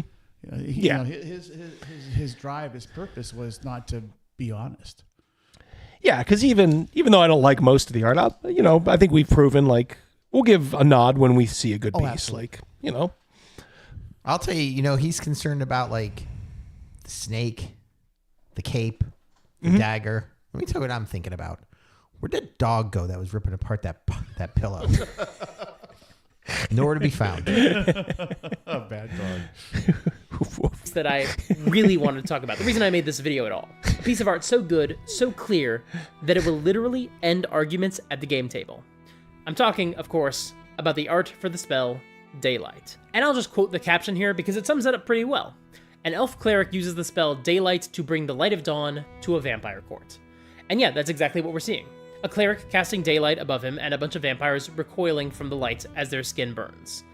And this picture made me do like a triple take, because Daylight is one of the most frustratingly written spells in the 2014 Player's Handbook. It doesn't seem that way at first, until you discover that the spell Daylight is only meant to be a powerful light spell, and isn't actually meant to simulate sunlight. And that's a decision that seems tailor-made to create more confusion and rules debates at the table, because players choose the spell specifically because they think it simulates sunlight, because it's called Daylight. So it's not at all uncommon for them to cast it with the intent of taking advantage of an enemy's sunlight sensitivity, to make it easier to fight the kobolds or goblins or Duragar. And then they cast it, and if the GM knows how the rules were intended by the designers, then they're the ones who have to break it to the player that the spell Daylight doesn't actually create sunlight. You ever notice it? He feels the need to explain everything in the art, just like we're idiots or something. I ever notice everything he says is wrong. Just like Jeremy Crawford and the other poof. I have one of those videos ready. I didn't know if we were going to watch it or not. It's the last one of where they break down every monster by category. Oh, yeah. This one is constructs. So thank you, Patrick, by the way. Little Andy Rooney callback there. Of course, when most of us heard that ruling, we replied, then change the name of the spell. If it doesn't create sunlight, don't call it Daylight. But the designers have instead decided to just keep the spell in the game, only now the spell actually does what it says on the tin. And in case there's any ambiguity about that fact, any sense that maybe we're misinterpreting it again, anyone who argues that it still works the way it did in 2014, the designers have provided a piece of art to make it extremely clear that, yes, the spell Daylight can now be used to create sunlight. And yes, that means it can burn vampires. And while I can also sit here and wonder how they're going to factor that into the balance of the game, and whether vampires spawn burn the sunlight, but full-grown vampires don't take damage from sunlight if it's cast by a spell like Daylight, and then isn't that just the same problem we had before? So maybe vampires just take less damage from sunlight, or they have more hit points overall, but then doesn't that negate the core fantasy of vampires burning in the sunlight, which is such a central pillar of so much modern vampire fiction? But honestly, that's all stuff we can figure out when we get the monster manual. Feel like this, but what makes this thankful piece that of he art broke probably my this favorite down in the for me. entire I book. stayed up nights wondering this shit. I felt like you remember an Airplane when he was sitting next to all the people and they were all like threatening to like kill themselves. Like the guy had gasoline, he was about to set himself on fire. He was going and going, and I'm listening, and then it just turned into the Peanuts. Wah, wah, wah, wah, is that its presence here, next to the spell in question, is literally designed to answer a rules debate in completely unambiguous terms. This art exists to stop fights. And man, oh man, I want to give the designers all of the credit in the world for that. They knew a lot of people were probably not going to catch the change in the text. After all, there are a lot of us who don't sit and compare the spells between editions, and even if we do, it's going to be hard to keep track of all those changes in our heads. But we don't have to when it comes to Daylight. It's right here in the book. We can see the change in question. So now we don't have to tweet at Jeremy Crawford and ask him if the Daylight spell really creates sunlight, and if that means it would burn This guy really had a thing for we know this their answer. Daylight it's right here in the wow. book. This guy, I mean, I'm sure someone's still going to tweet at him about it, but you don't have to, because Good they already choice of answered the words. question with this fantastic piece of art. Sure, he would appreciate and of course, it. this is the downside of only looking up your spells in D&D Beyond. If you only look at your spells through your character sheet or by typing them into the search field, you're going to miss awesome stuff like this. This is why the next time I have a chance to play in person, I really want to encourage people to use physical character sheets if possible. Maybe that's a lot to ask if these are new players, and I get that. And there are obviously people who need to use D&D Beyond for accessibility. You tell them. Hey, show up, bring some paper and a pen. This is how we're doing it. Okay, Yeah. tell them. Like, Could just tell them, yeah. Yeah, you Don't give them ask. options when they need options, but when something that the DM needs, the DM says, hey, these are the guidelines. This is what you're going to do. You're pulling up with this right here. And that's the rule, Magoo. Don't. Mm-hmm. Yeah. Fell asleep. What's the difference? I'm not sure. I'm not sure what the difference between sunlight and daylight is. Did he answer that question? What's the difference between what? Him and Money Matt? They look the same? It's funny you should mention that, Crazymouse, because I was thinking that earlier. I'm like, he is, I think, trying to capture a little bit of that Matt Colville kind of audience. It worked. Hey, look it. Whoa. Boom. There we go. Yep. Promise we weren't even spying that Overkill Joe, but yeah. That is true. Yeah, because I was thinking that earlier. I'm like, this guy's trying to kind of be like a low rent, a little more seedy version of Matty Ice. East Side. On guard. Yes, indeed. Purposes, and obviously that's not the type of thing I'm talking about. People should absolutely use the tool that makes the most sense for them and that enables them to have the most fun playing the game. But that being said, for all the incredible convenience that D&D Beyond offers and the truly remarkable job they've done digitizing their content, I love that this book is... Oh, the t-shirt maybe. Yeah. I wouldn't know that. Is that from like Flea Mortals or something, Krugus? It's actually designed to be used as a book. The layout of this book is incredible, and there is art in this book that is... I mean, oddly enough, the art on his T-shirt is better than any of the art he's shown on, that he's called out on the player's handbook. Really only going to capture everything it sets out to accomplish if you see it in the book itself. Boy, NorCal, would you rather be a player in Condor DM's game or Super Mike's game? Boy. That's a Sophie's choice there. Like, did you know that on the very last page of this book, there's a secret surprise wolf? Or that on the insides of the covers themselves, there's this really cool subtle image of the Silver Dragon Parade? That's all the cool kids anyway. That's what they do on the last page. Many conveniences just cannot capture. And man, I really, really like just flipping through this book and seeing all the rad art the way it's meant to be experienced in the pages of a book. It was honestly so hard narrowing this list down to something a little bit more manageable and more focused because I could have gone on for ages. I could have talked my God. Jeez. Are you Thanks for the Cliff Notes version. Yeah. Tune in tomorrow. All the different adventurers and the classes, and especially the art for the Draconic Sorcerer with his top surgery scar. What? His top surgery scar. There you go. Geez. Yep. Really, you don't need that in the game. Yeah, you just...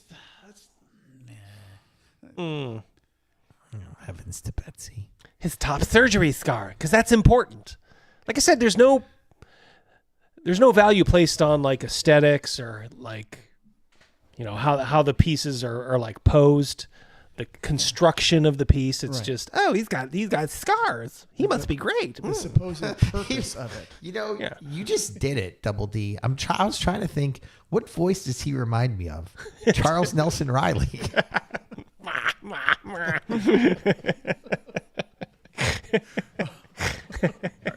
I love the scenery pieces in the section and backgrounds. I love the sketches in the character creation chapter. He just needs an I love the artwork ascot or whatever he's yes, exactly, yeah. A cabbie hat occasionally, yeah, you could throw on. Yeah.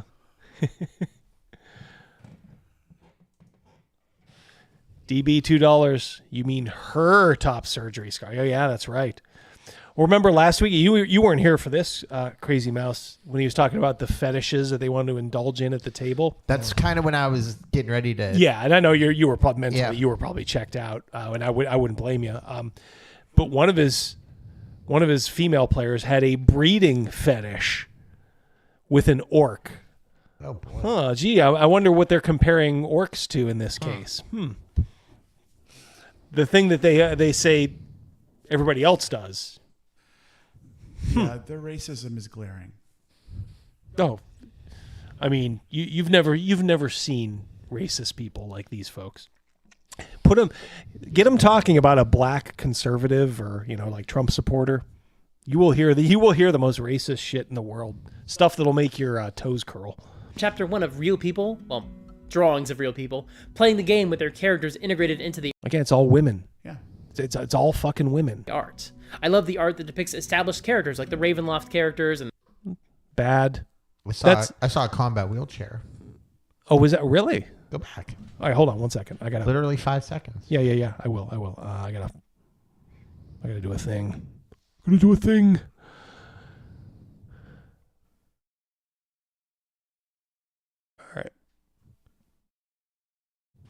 right, let's try this again. Surgery scars. I love the scenery pieces in the section and backgrounds. I love the sketches in the Not there, right? Nope, keep going. character creation chapter. I love the artwork from Keep going. chapter 1 of real people, well, drawings of real people, playing the game with their characters integrated into the art. I love the art that... Right there? Oh, yeah, right in the middle. Oh, yeah, right up front. Oh, God. There's no ramp in there. That's an illegal dungeon. Yeah, what they're just going to fall off or like go down. It's going to be like the Untouchables with like the baby carriage. Boing, boing, boing. Matt Savage, $2. Missed the start and didn't catch that it was satire. Oof. Welcome, my friend. Ultra American, back at us again with 5. Elf character. I'm a non-binary trans bard warlock paladin who's just misunderstood. Wizard NPC. Cast greater restoration and cure wounds. Let me help you there, fella. No! I want to see that. Yes. Well, that's a good one. It is a good one.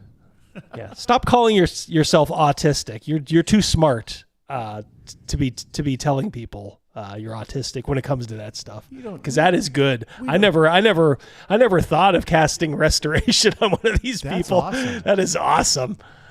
That is fucking awesome. It depicts established characters like the Ravenloft characters and the siblings from Dragonlance. Now that is a good piece of art. It is. That is Dragonlance. That is a good piece of art. Because there's more than 3 colors. Yeah. A little muddy. I've seen like a more cleaned up version. This I might just be. like that there's some red in it. Yeah. Dragon is kick ass. It's not one of these thick neck monstrosities that they've been rolling with. Yeah, with jelly arms. Yes, stubby limbs and thick necks. Yeah, that's a good piece there. And Yolandi. There's a ton of great...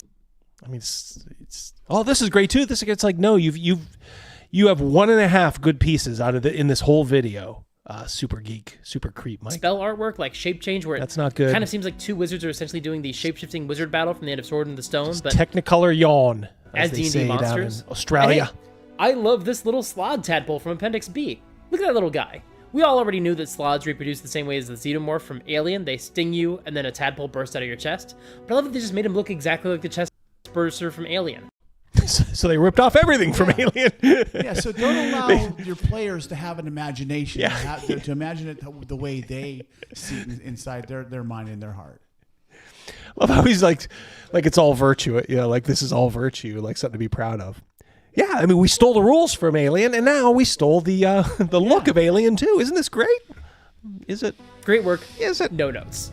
And I realize this is essentially turned into an honorable mention section, and I have no apologies about that. But also, even all the little objects in the corners of the pages, like dice or masks or whatever, are really lovely. This is really a gorgeous book, and I am so looking forward to digging into the content a little bit more. Aesthetically in a reading terrible it. book. But I can also tell you that all these art pieces do an incredible job of enhancing the product as a whole, and making this game feel really exciting and inviting to new players. So I just want to tip my hat to all these talented artists who worked on this book. What makes the game exciting for the players? Honestly, what does? When we're around the table, everyone out get a there, shout out. When you're around the table, it's your imagination that makes it exciting. Yes. It really is. The DM is explaining something. He's giving you a guideline inside your mind there to imagine. Everyone's going to imagine it a little bit different with the way they want to imagine it, and that is a magic right there. That's not a secret. That's a big part of it, allowing you to have that imagination to create in your mind that spell that's coming at them. I'm sorry, the orcs are not bad guys anymore. The orc that's coming at you with the axe, and how you don't need to see a shit ton of pictures, crappy pictures, to poison my mind. Preach it. Have some images there, but I don't need a picture of every kind of tiefling. That's just garbage. Yeah, it's a little too much. It's a little too like paint by numbers. That's Super Geek Mike, Electric Dreams. All right. Do you want to look at the weird news for the wait? There's more. This is outside of gaming. All right, Shelly. All right, skiing down the slopes.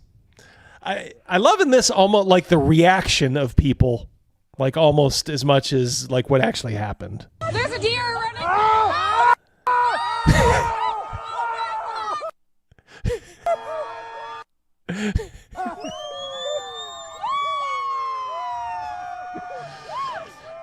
So this is a thing? Did you really? Almost hit the deer. Oh, and it's a puppy deer too. It's a little deer, a little Bambi. About as close as you can get. Their reaction is like, oh no, oh no, oh no. Do you know why so many deer hit cars? Because they're stupid. They're really stupid. That reminded me, and you wouldn't know this because you haven't seen it, but like I know most everybody is in the chat has seen it, but like Conan the Destroyer. Remember when they were behind the mirror and Conan was fighting the wizard? Yeah. You know, there are only two left, wizard. Which one? And he was about to throw his sword at the where his companions were, and they're like, no, oh my God, no. They could have just like stepped aside. Right. Like I don't know what they were worried about. I mean, it could have just moved a little bit, but they were overreacting a little bit. So, all right. Yes. A near miss on the deer. What's next? Okay, so I thought the bigger news would have been snow in New Mexico. Well, they have mountains there, don't they? Isn't I that think so, the yeah. Rockies? I think trail off down there. Yeah, so that's. But yeah, I mean, I see what you mean. Yeah, you wouldn't associate it normally, for sure. All right, so do we love AI here?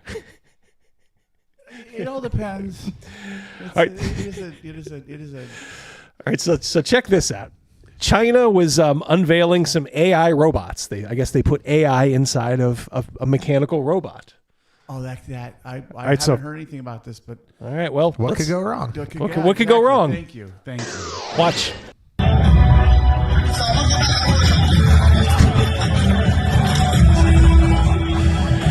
Started menacing the crowd. Holy cow! He's just misunderstood. He's It's like he was, autistic. like getting up in their face. I mean, it's China, so they probably couldn't do anything if they wanted to, but that would fucking freak me out.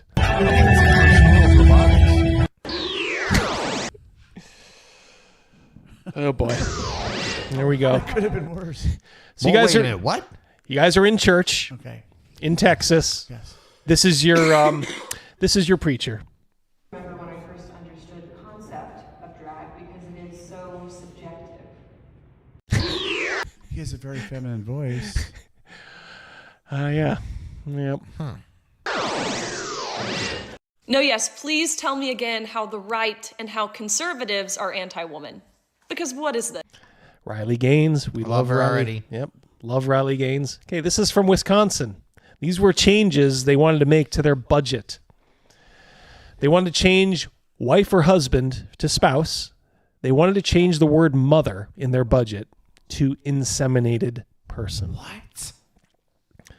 Paternity to patronage, father to natural parent, and man-woman to person. The one that everybody was going nuts over, and rightly so. Mother to inseminated person. That's awful. I have no words to explain how ridiculously offensive it is for women to be reduced down to if they have been inseminated or not. This is Tony Evers, the Democrat governor of Wisconsin. The thought of being labeled by this creep as inseminated or uninseminated literally makes my stomach turn. And the worst part is he tried to sneak this in a 1,000-page budget bill. This is worse than all of the other attempts we have seen from the left. Create that bill.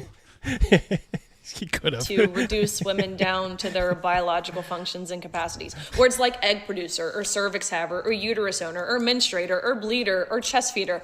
Inseminated person takes the cake. I've been saying for a while that there is this overall systemic erasure of women. And I stand by that because notice they're not doing this to dads, to fathers, to men. Only women. I just have so many questions. So you can get away what with is it. grandmother to Tony Evers and the Democrats in Wisconsin? And what about mothers who adopt? Breed To cow. Tony Evers, you're not actually a mom. I'm not wishing my mom a happy Mother's Day this year. I'm wishing her a happy inseminated person's day. That's oof. That's awful. Bonus hole.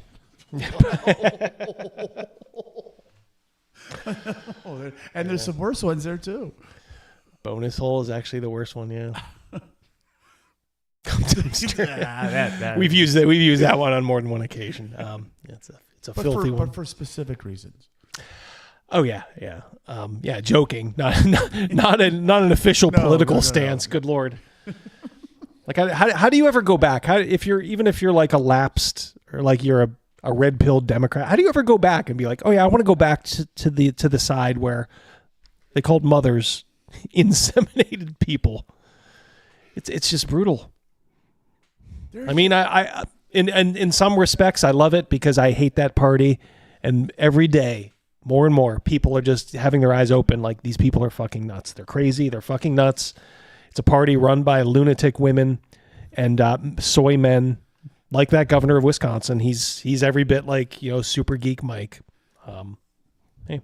All right, so speaking of soy, we all know how Mark Hamill has kind of fallen off lately. He has Trump derangement syndrome. This has nothing to do with that. Luke. This is him at an awards show. Watch and see if you can tell what happens in the middle of this very short introduction he's giving. So what makes us love cinema so much that we're all gathered here to celebrate tonight? For me, it's that films create worlds so vivid and stories so powerful that we lose ourselves in them completely. Wait, what? His pants fell down. His pants fell down mid-speech. Someone forgot to put their belt on. Suspenders. Yeah, get suspenders, get a belt, get something. They create immersive cinematic landscapes that feel alive, whether they're set here in London or anywhere.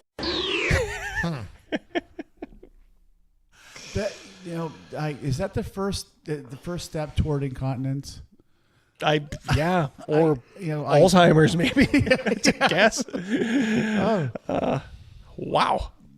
Boy, Luke, you've fallen so far. Yeah. Now, last week after you left, we examined in detail the airplane in Toronto that crashed, but everybody survived. Mm-hmm. Well, guess what happened a couple days ago? Keep your eye on the left there. See it coming across the runway? Fortunately, we probably have a 50-year-old white guy in the cockpit who's like, "Yep, yeah, this will be touch and go." So he just saved potentially 100 and how many people's lives? 30 other. Oh, you'll like this one. I already like it. This is an OnlyFans woman trying to cook. This is where you might want to say stick to your core competencies, I think. Hi. I'm okay.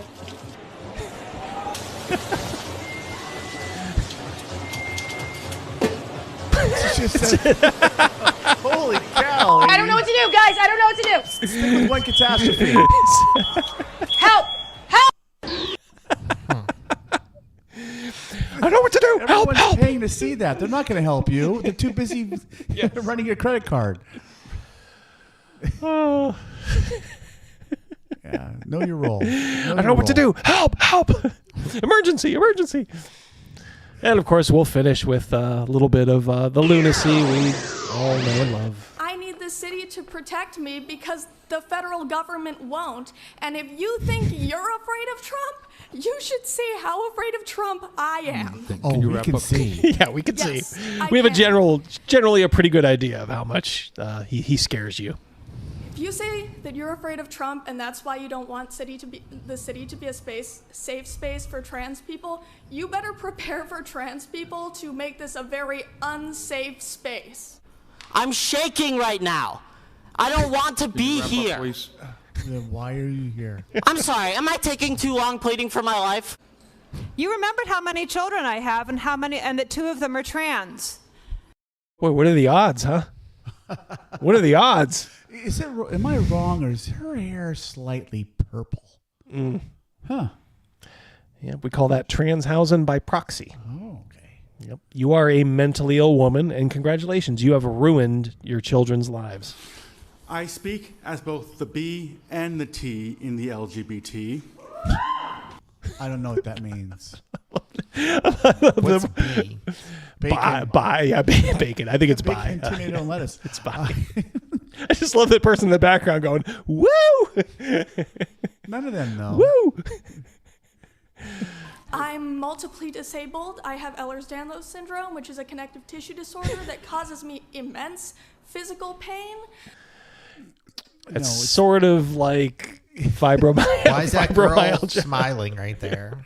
Because she knows it's like fibromyalgia. It's kind of I don't doubt that there's something wrong, you know, but I think maybe it's kind of like you're in your mind. I think the mirror is what's causing her pain. Yes. With the gloves, it's like it literally does kind of look like she's like a clown. With the hair and the gloves, it's like clown. And her eyebrows, like how they're painted on. That's not a green bra she's wearing over her long sleeve shirt, is it? Or is that part Oh, of her yeah. dress? I guess. Yeah, it's like an outer dress over like a shirt, maybe. Because that's classy. I mean, that's right up there with her eyebrows and that hair. Well, it fits right into the clown thing. Love the pearl necklace lady. I'm on the autism spectrum, and I have narcolepsy, and I couldn't try. Ehlers-Danlos, autistic, and narcoleptic.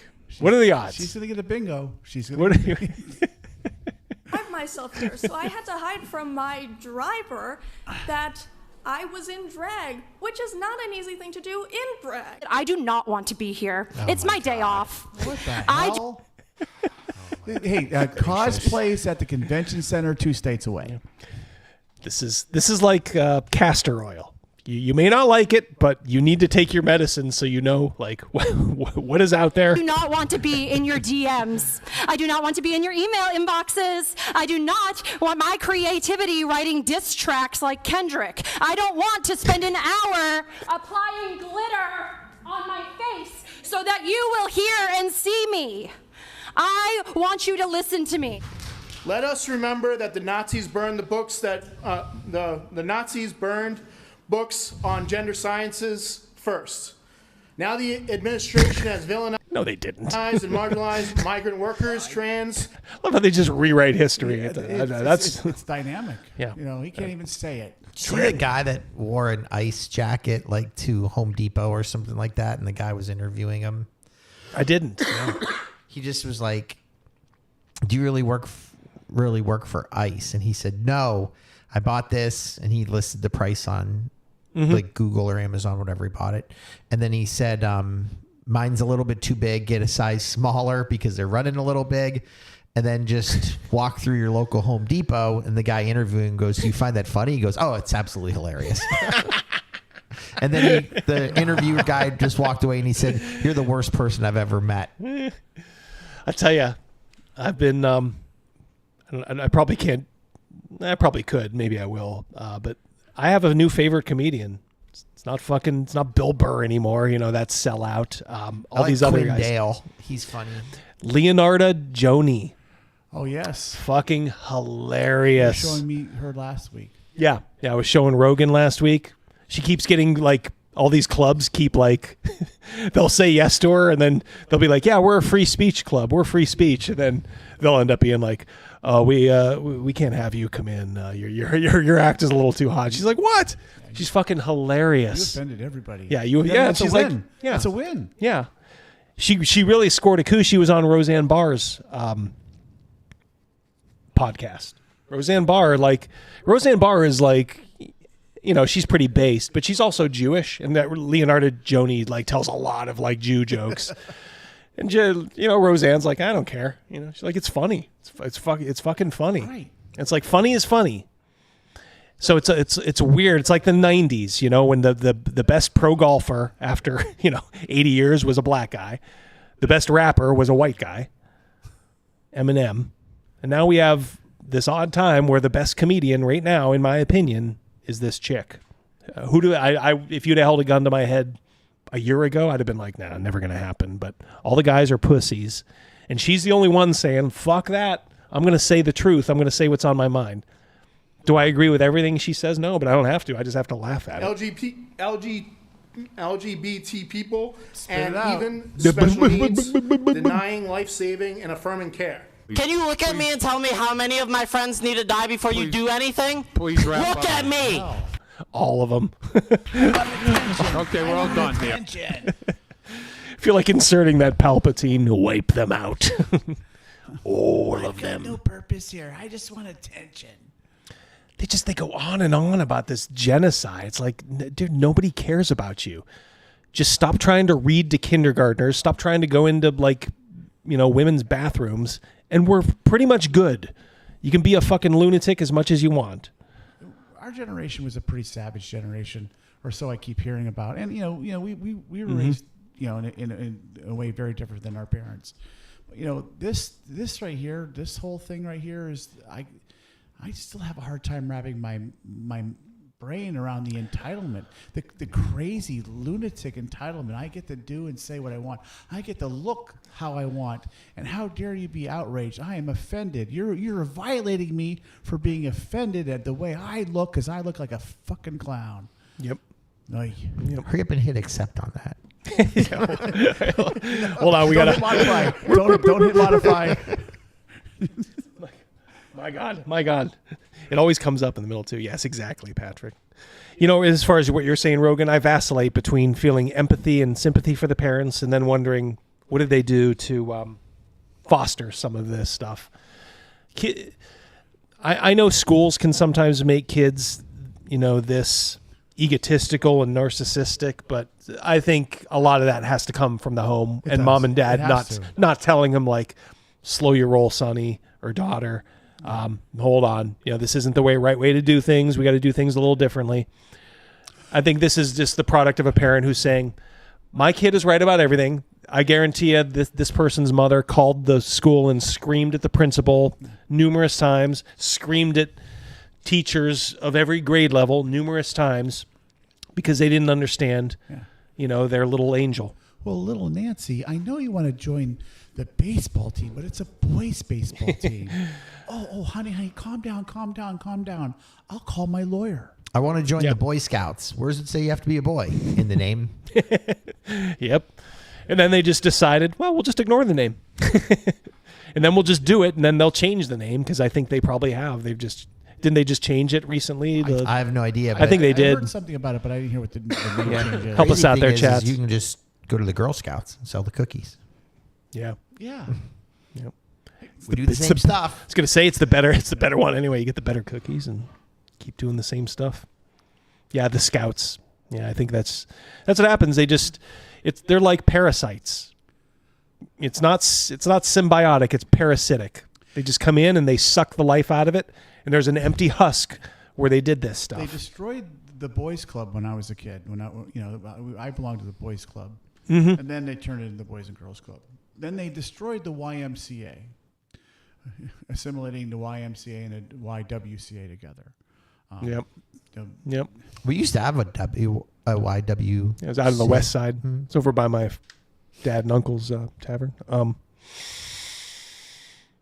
I told Mrs. D, I've been watching a lot of Sherlock Holmes, and Sherlock Holmes, if you don't know, his brother Mycroft is supposedly smarter than Sherlock, but his problem is he's just too lazy, essentially, for lack of a better word, and he spends all his days at like the Diogenes Club, which is just this club for a bunch of old men who just sit around, read the paper, drink, smoke cigars.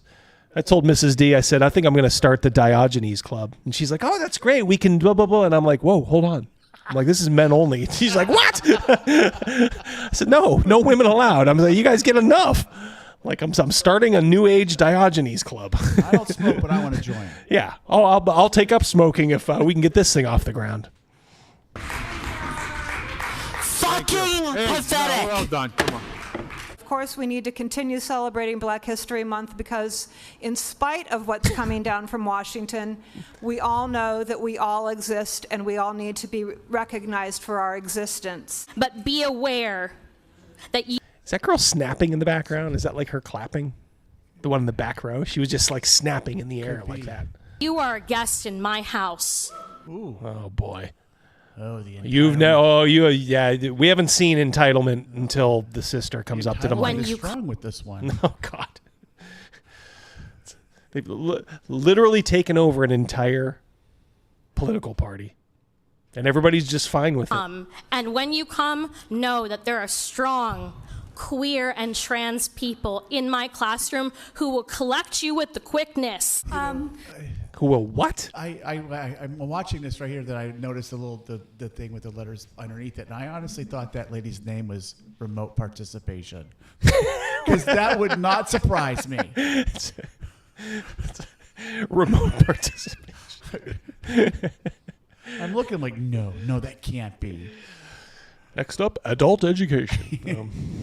My name in drag is Dee Dee Delight. And my name Yep, out of she's drag. snapping. I saw that. Yeah, I saw that. Laddie LaRouge, he, they, in drag, District 3.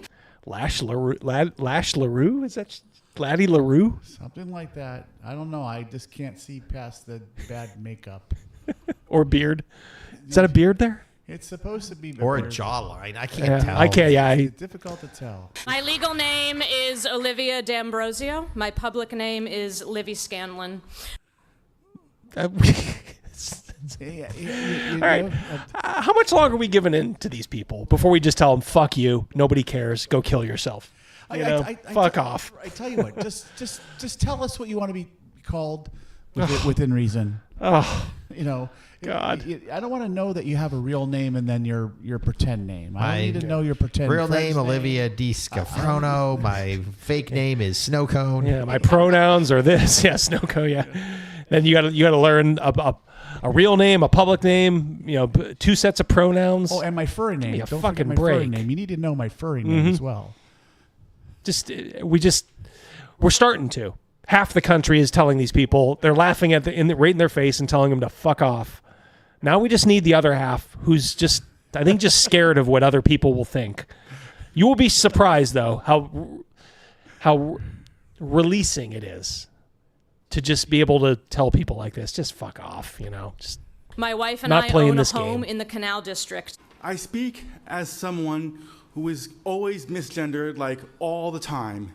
People. I'm glad you wore your clean shirt to court today. Or wherever this is. If this is It's court some or city not. council somewhere, yeah. Not even sure where. Important enough to wear a clean shirt. Overkill Joe. It's ma'am. It does look like the it's ma'am guy, girl. refer to me as sir when I prefer to be referred to as ma'am. It's like you almost wonder, like, is he taking the piss out of him a little bit? But I mean, obviously not. Like, he believes this, but it puts the lotion on its skin. Yeah, exactly. Thank you. Yeah, way to go, Harb. I mean, Yeah. this guy does have some mental issues. I mean, They all do. They I all mean, do, but they all he do. has he's dangerously. Correct. I think. Yeah, he's dangerously mentally ill. Yeah, I think some of the others, some of the others are bad if you're in their zone of control. In a 5-foot radius in D&D terms. This guy, this guy has reach. Yeah. This guy, exactly. Yeah, way to put it. Yeah, this guy's got some reach. Because someone who is He's afraid got a pole to use arm. public toilets. I speak as someone. Well, what toilet are you trying to use? Yeah, that's the issue. Yeah, You're not got a problem using a public toilet. And here's where I hate the hypocrisy, because it's like, all right, you see this guy, you're sending your 6-year-old daughter into a bathroom in the park, and you see this clod walk in right behind her. What do? And if everything in your life is, oh, we got to be more reasonable, we got to be, we got to understand these people. If your natural reaction is to go right in after her and be like, I'm going in, with you, honey, then you're a hypocrite. And there's so many of them out there. I can't stand these hypocrites who know in their hearts that this kind of person is dangerous. You can tell. None of them that are trans, I don't believe that I'm not a professional in this, but my assumption is this: none of them are parents. Now, the parents of the trans people do everything they can for the success of their children, being blind, being stupid, allowing them to murder people.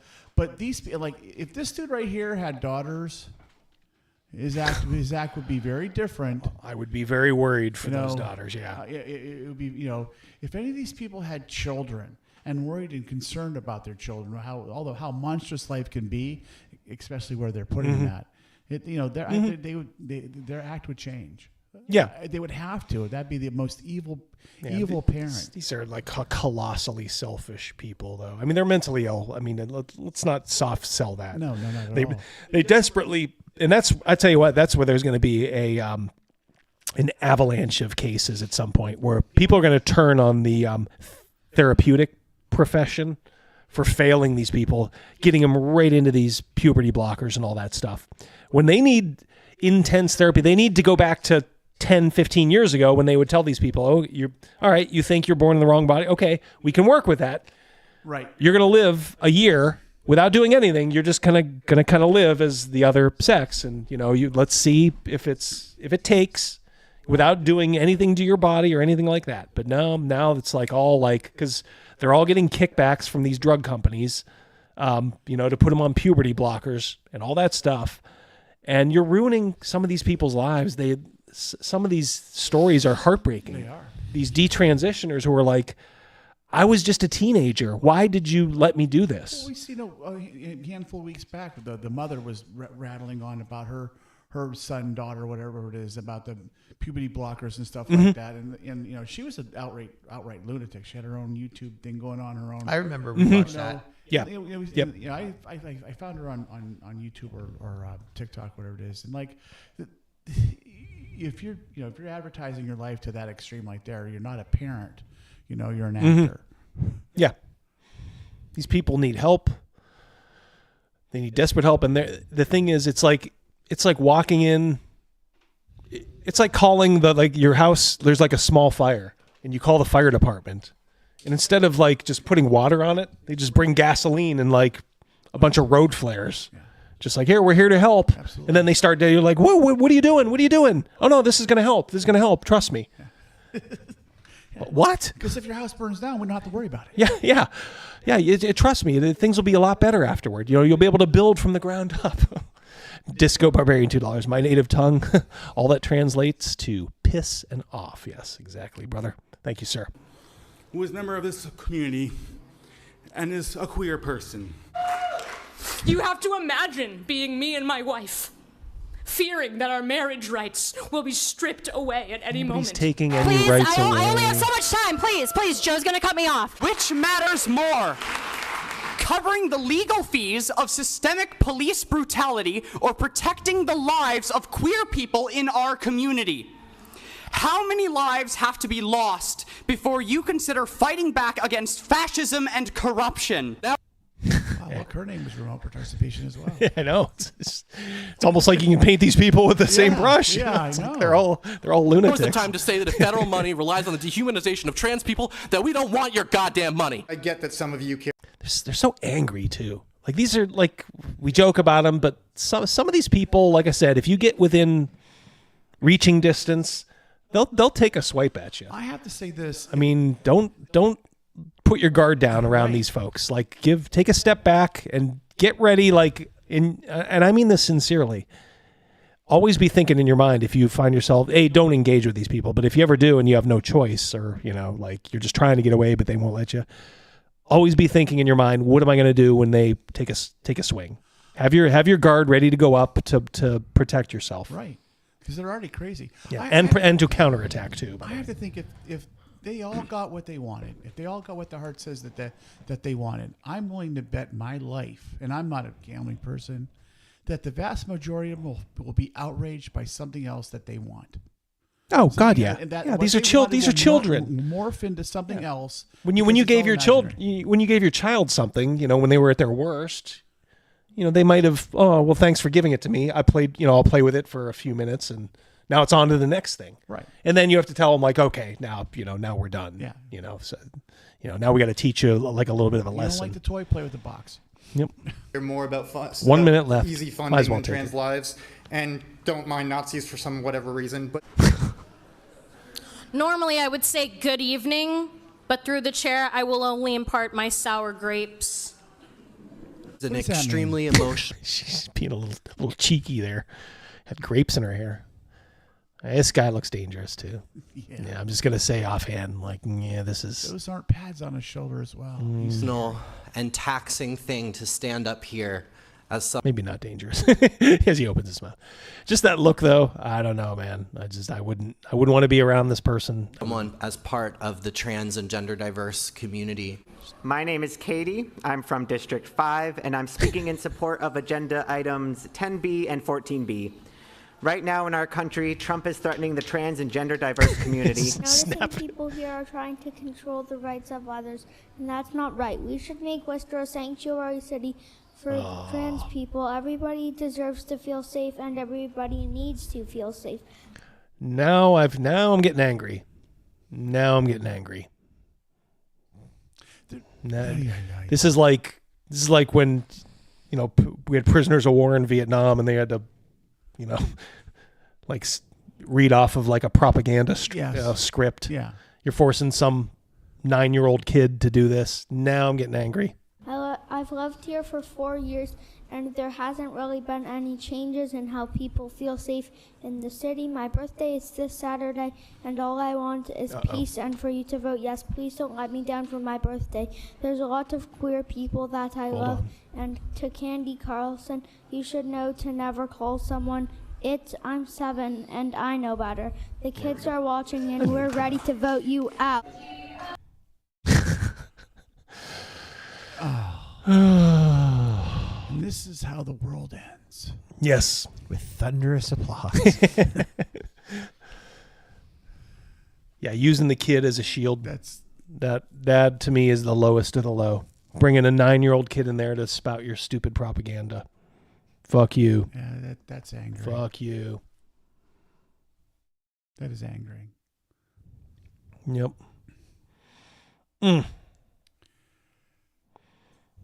Yeah, where do we? I don't even realize. Does anyone recognize that clip? Where that was from, like geographically? It would be easy. I didn't pay attention to the area code, but you could find it through that way. I know the one person was remote participation. Yeah, he thought everybody's. Oh gosh. Massachusetts. Massachusetts. Oh. Yeah, there you go. Massachusetts. Yeah. Lost. Completely lost. You know what? Who'd they vote for? This is going to sound really controversial. They are so far Democrat. I think we need to outlaw wigs and only sell makeup to women. You'll have to have your woman card there or something. I don't know. That might be controversial. Excuse me, inseminated person. Oh yeah, you're right. No. Sunk my battleship. Oh well. They didn't hear no growing up, and they didn't hear it enough. You know, they were given participation stickers and little gold stars, and everyone got a cinnamon bun and a little trophy. Yep. You know? Yep. There was never a last or a first. I love too, like everybody has this thing of like, oh, Boston guys are so tough. These are the people they surround themselves with. They elect people like Liz Warren and Mitt Romney. Yeah, but yeah, Boston guys are real tough. Makes me not even want to be a Red Sox fan anymore. Jeez. Just because they can't speak proper English doesn't mean that they're tough. Yeah. I'm kidding. I mean, I don't see it. I don't see it anymore. They've lost the mystique. You know, you keep electing Elizabeth Warren, you know, Pocahontas, you know. Oh, but she changed that. She's allowed to change that. Okay, because we're allowed to change that stuff. Yeah. You know, after she bled it for every bit of value, you know, it was worth. That wasn't a lie. She really believed it. Palate cleanser. All right, we'll do a tiny little palate cleanser. Not the whole thing. Just a tiny little palate cleanser. Hello, everyone. This is our big finale premiere about the Monster Manual. Because a lot of folks are getting the Monster Manual in their hands now. But we are talking about constructs, plants, beasts. Look at Todd with the shades there, man. Wow, he must have got a raise. What do you think, Crazymouse? I heard you go, What's his real name? Todd Kenpeck? I thought it was D. I thought it was Kendrick. Did they misspell that? Is it Kenrek? I think they misspelled that. I thought it was Kendrick. Good catch. Humanoids. I love constructs so much. I don't know why.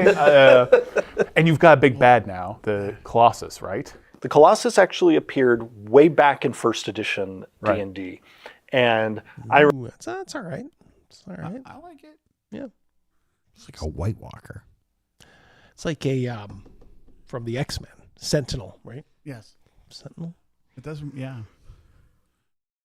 Right. Remember as a kid liking the black and white illustration of it, and I thought, let's bring that back, because we were looking for an epic threat in many of the creature types that lacked one, and we thought the Colossus. I just want to go until he opens his mouth. Wesley Schneider is the perfect one to bring back. But we also have returning friends like the Modrons, the various animated objects. We have. What do you like about the Modrons there, Crazy? It is Todd Kenrack. Is it? I always thought there was a D in there. Huh. I stand corrected. Not just the. I think it sounds better with a D. Maybe he ought to consider changing it. Gorgon, but now joined by the brazen Gorgon. So you can have someone sizzling inside one of these creatures. Perfect. We haven't had the Gorgon in the construct category before, but this was an opportunity to, with all of the creature types, to take a look. You've got ogre. Make sure things made sense where they are and make some adjustments. So now we have the Gorgon and the brazen Gorgon that are going with the voice and the eyebrows, man. He is unstoppable. To be right there in the construct category.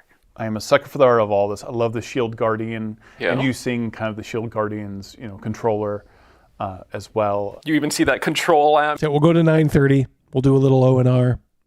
Boom. Amulet yeah, right exactly. there. Yeah, that sometimes can be a fantasy of getting one of those control amulets for a Shield Guardian as a player at some point. You've got the Helmed Horror because it's got to be the girl who knows everything, which doesn't have to be as evil as it sounds. Saves everything. By the way, yeah. I think really the horror is relative because the Helmed Horror, especially if it's your guardian, it's horrific for the things it is fighting on your behalf. You and me both, terrific. You and me we both. have Modrons, which I love, and they are constructs. And I love how we never know what they're quite up to, and their literalness. I love what has been done also in kind of describing their level of suspicion based off which Modron it is, like in the ranking, like they become more and more suspicious of data from other folks as they go up in ranks. But why the lips? Well, I gotta agree, Todd. Why those lips are nasty, sassy, sassy. The lips are so weird. Are so fundamental to what everybody loves about them. Because let's face it, they're polyhedral dice, but then lips. Yeah. Who doesn't have their favorite polyhedral dice? Who doesn't have their polyhedral dice? These are the ones I only use on special occasions. Modrons are the polyhedral dice you only use on the most special occasions. With lip filler. With so much lip filler. Absolutely. We all should be so blessed to have such luscious lips. That healthy relationship with your dice? Yes, this is aspirational. When we revisited them, not only do all of the Modron stat blocks have some enhancements, but since we had so much fabulous art commissioned for this book, we also did consider, well, do we keep the lips? But they are such very short conversation. They are such an iconic part of the look, and I have to admit I am as mystified by the lips, Todd, as you are. But it's like, those are our Modrons. Yes, and all joking aside, yeah, it's weird. Yeah, it's quirky. Yeah, it's from Mechanus, which is like ending the night on a gay note. Well. Glad you asked. The plane of just absolute law, but this is still part of it? Yeah. If it means that I fundamentally, as a mortal, do not understand everything that is going on in the great beyond, great. I agree. What you got for him? I love knowledge. Hey, Double D! Thank you. Julio Scissors, D&D, Bert and Ernie, never get old. Same here. Well, I love that freeze frame there, too. It's a good one. Great, perfect. Yeah. Seems right. Because the way I think of it is, anything having to do with Modrons and the plane of Mechanus, we're basically talking about Robot World. Yes. Yeah. And I'm not going to pretend to understand the mind of Robot World. Yeah. And I just sort of figured this is like some bizarre data outcome, like some algorithm was run and it was just Primus decided lips. And the whole multiverse is like, why? Everyone will interact with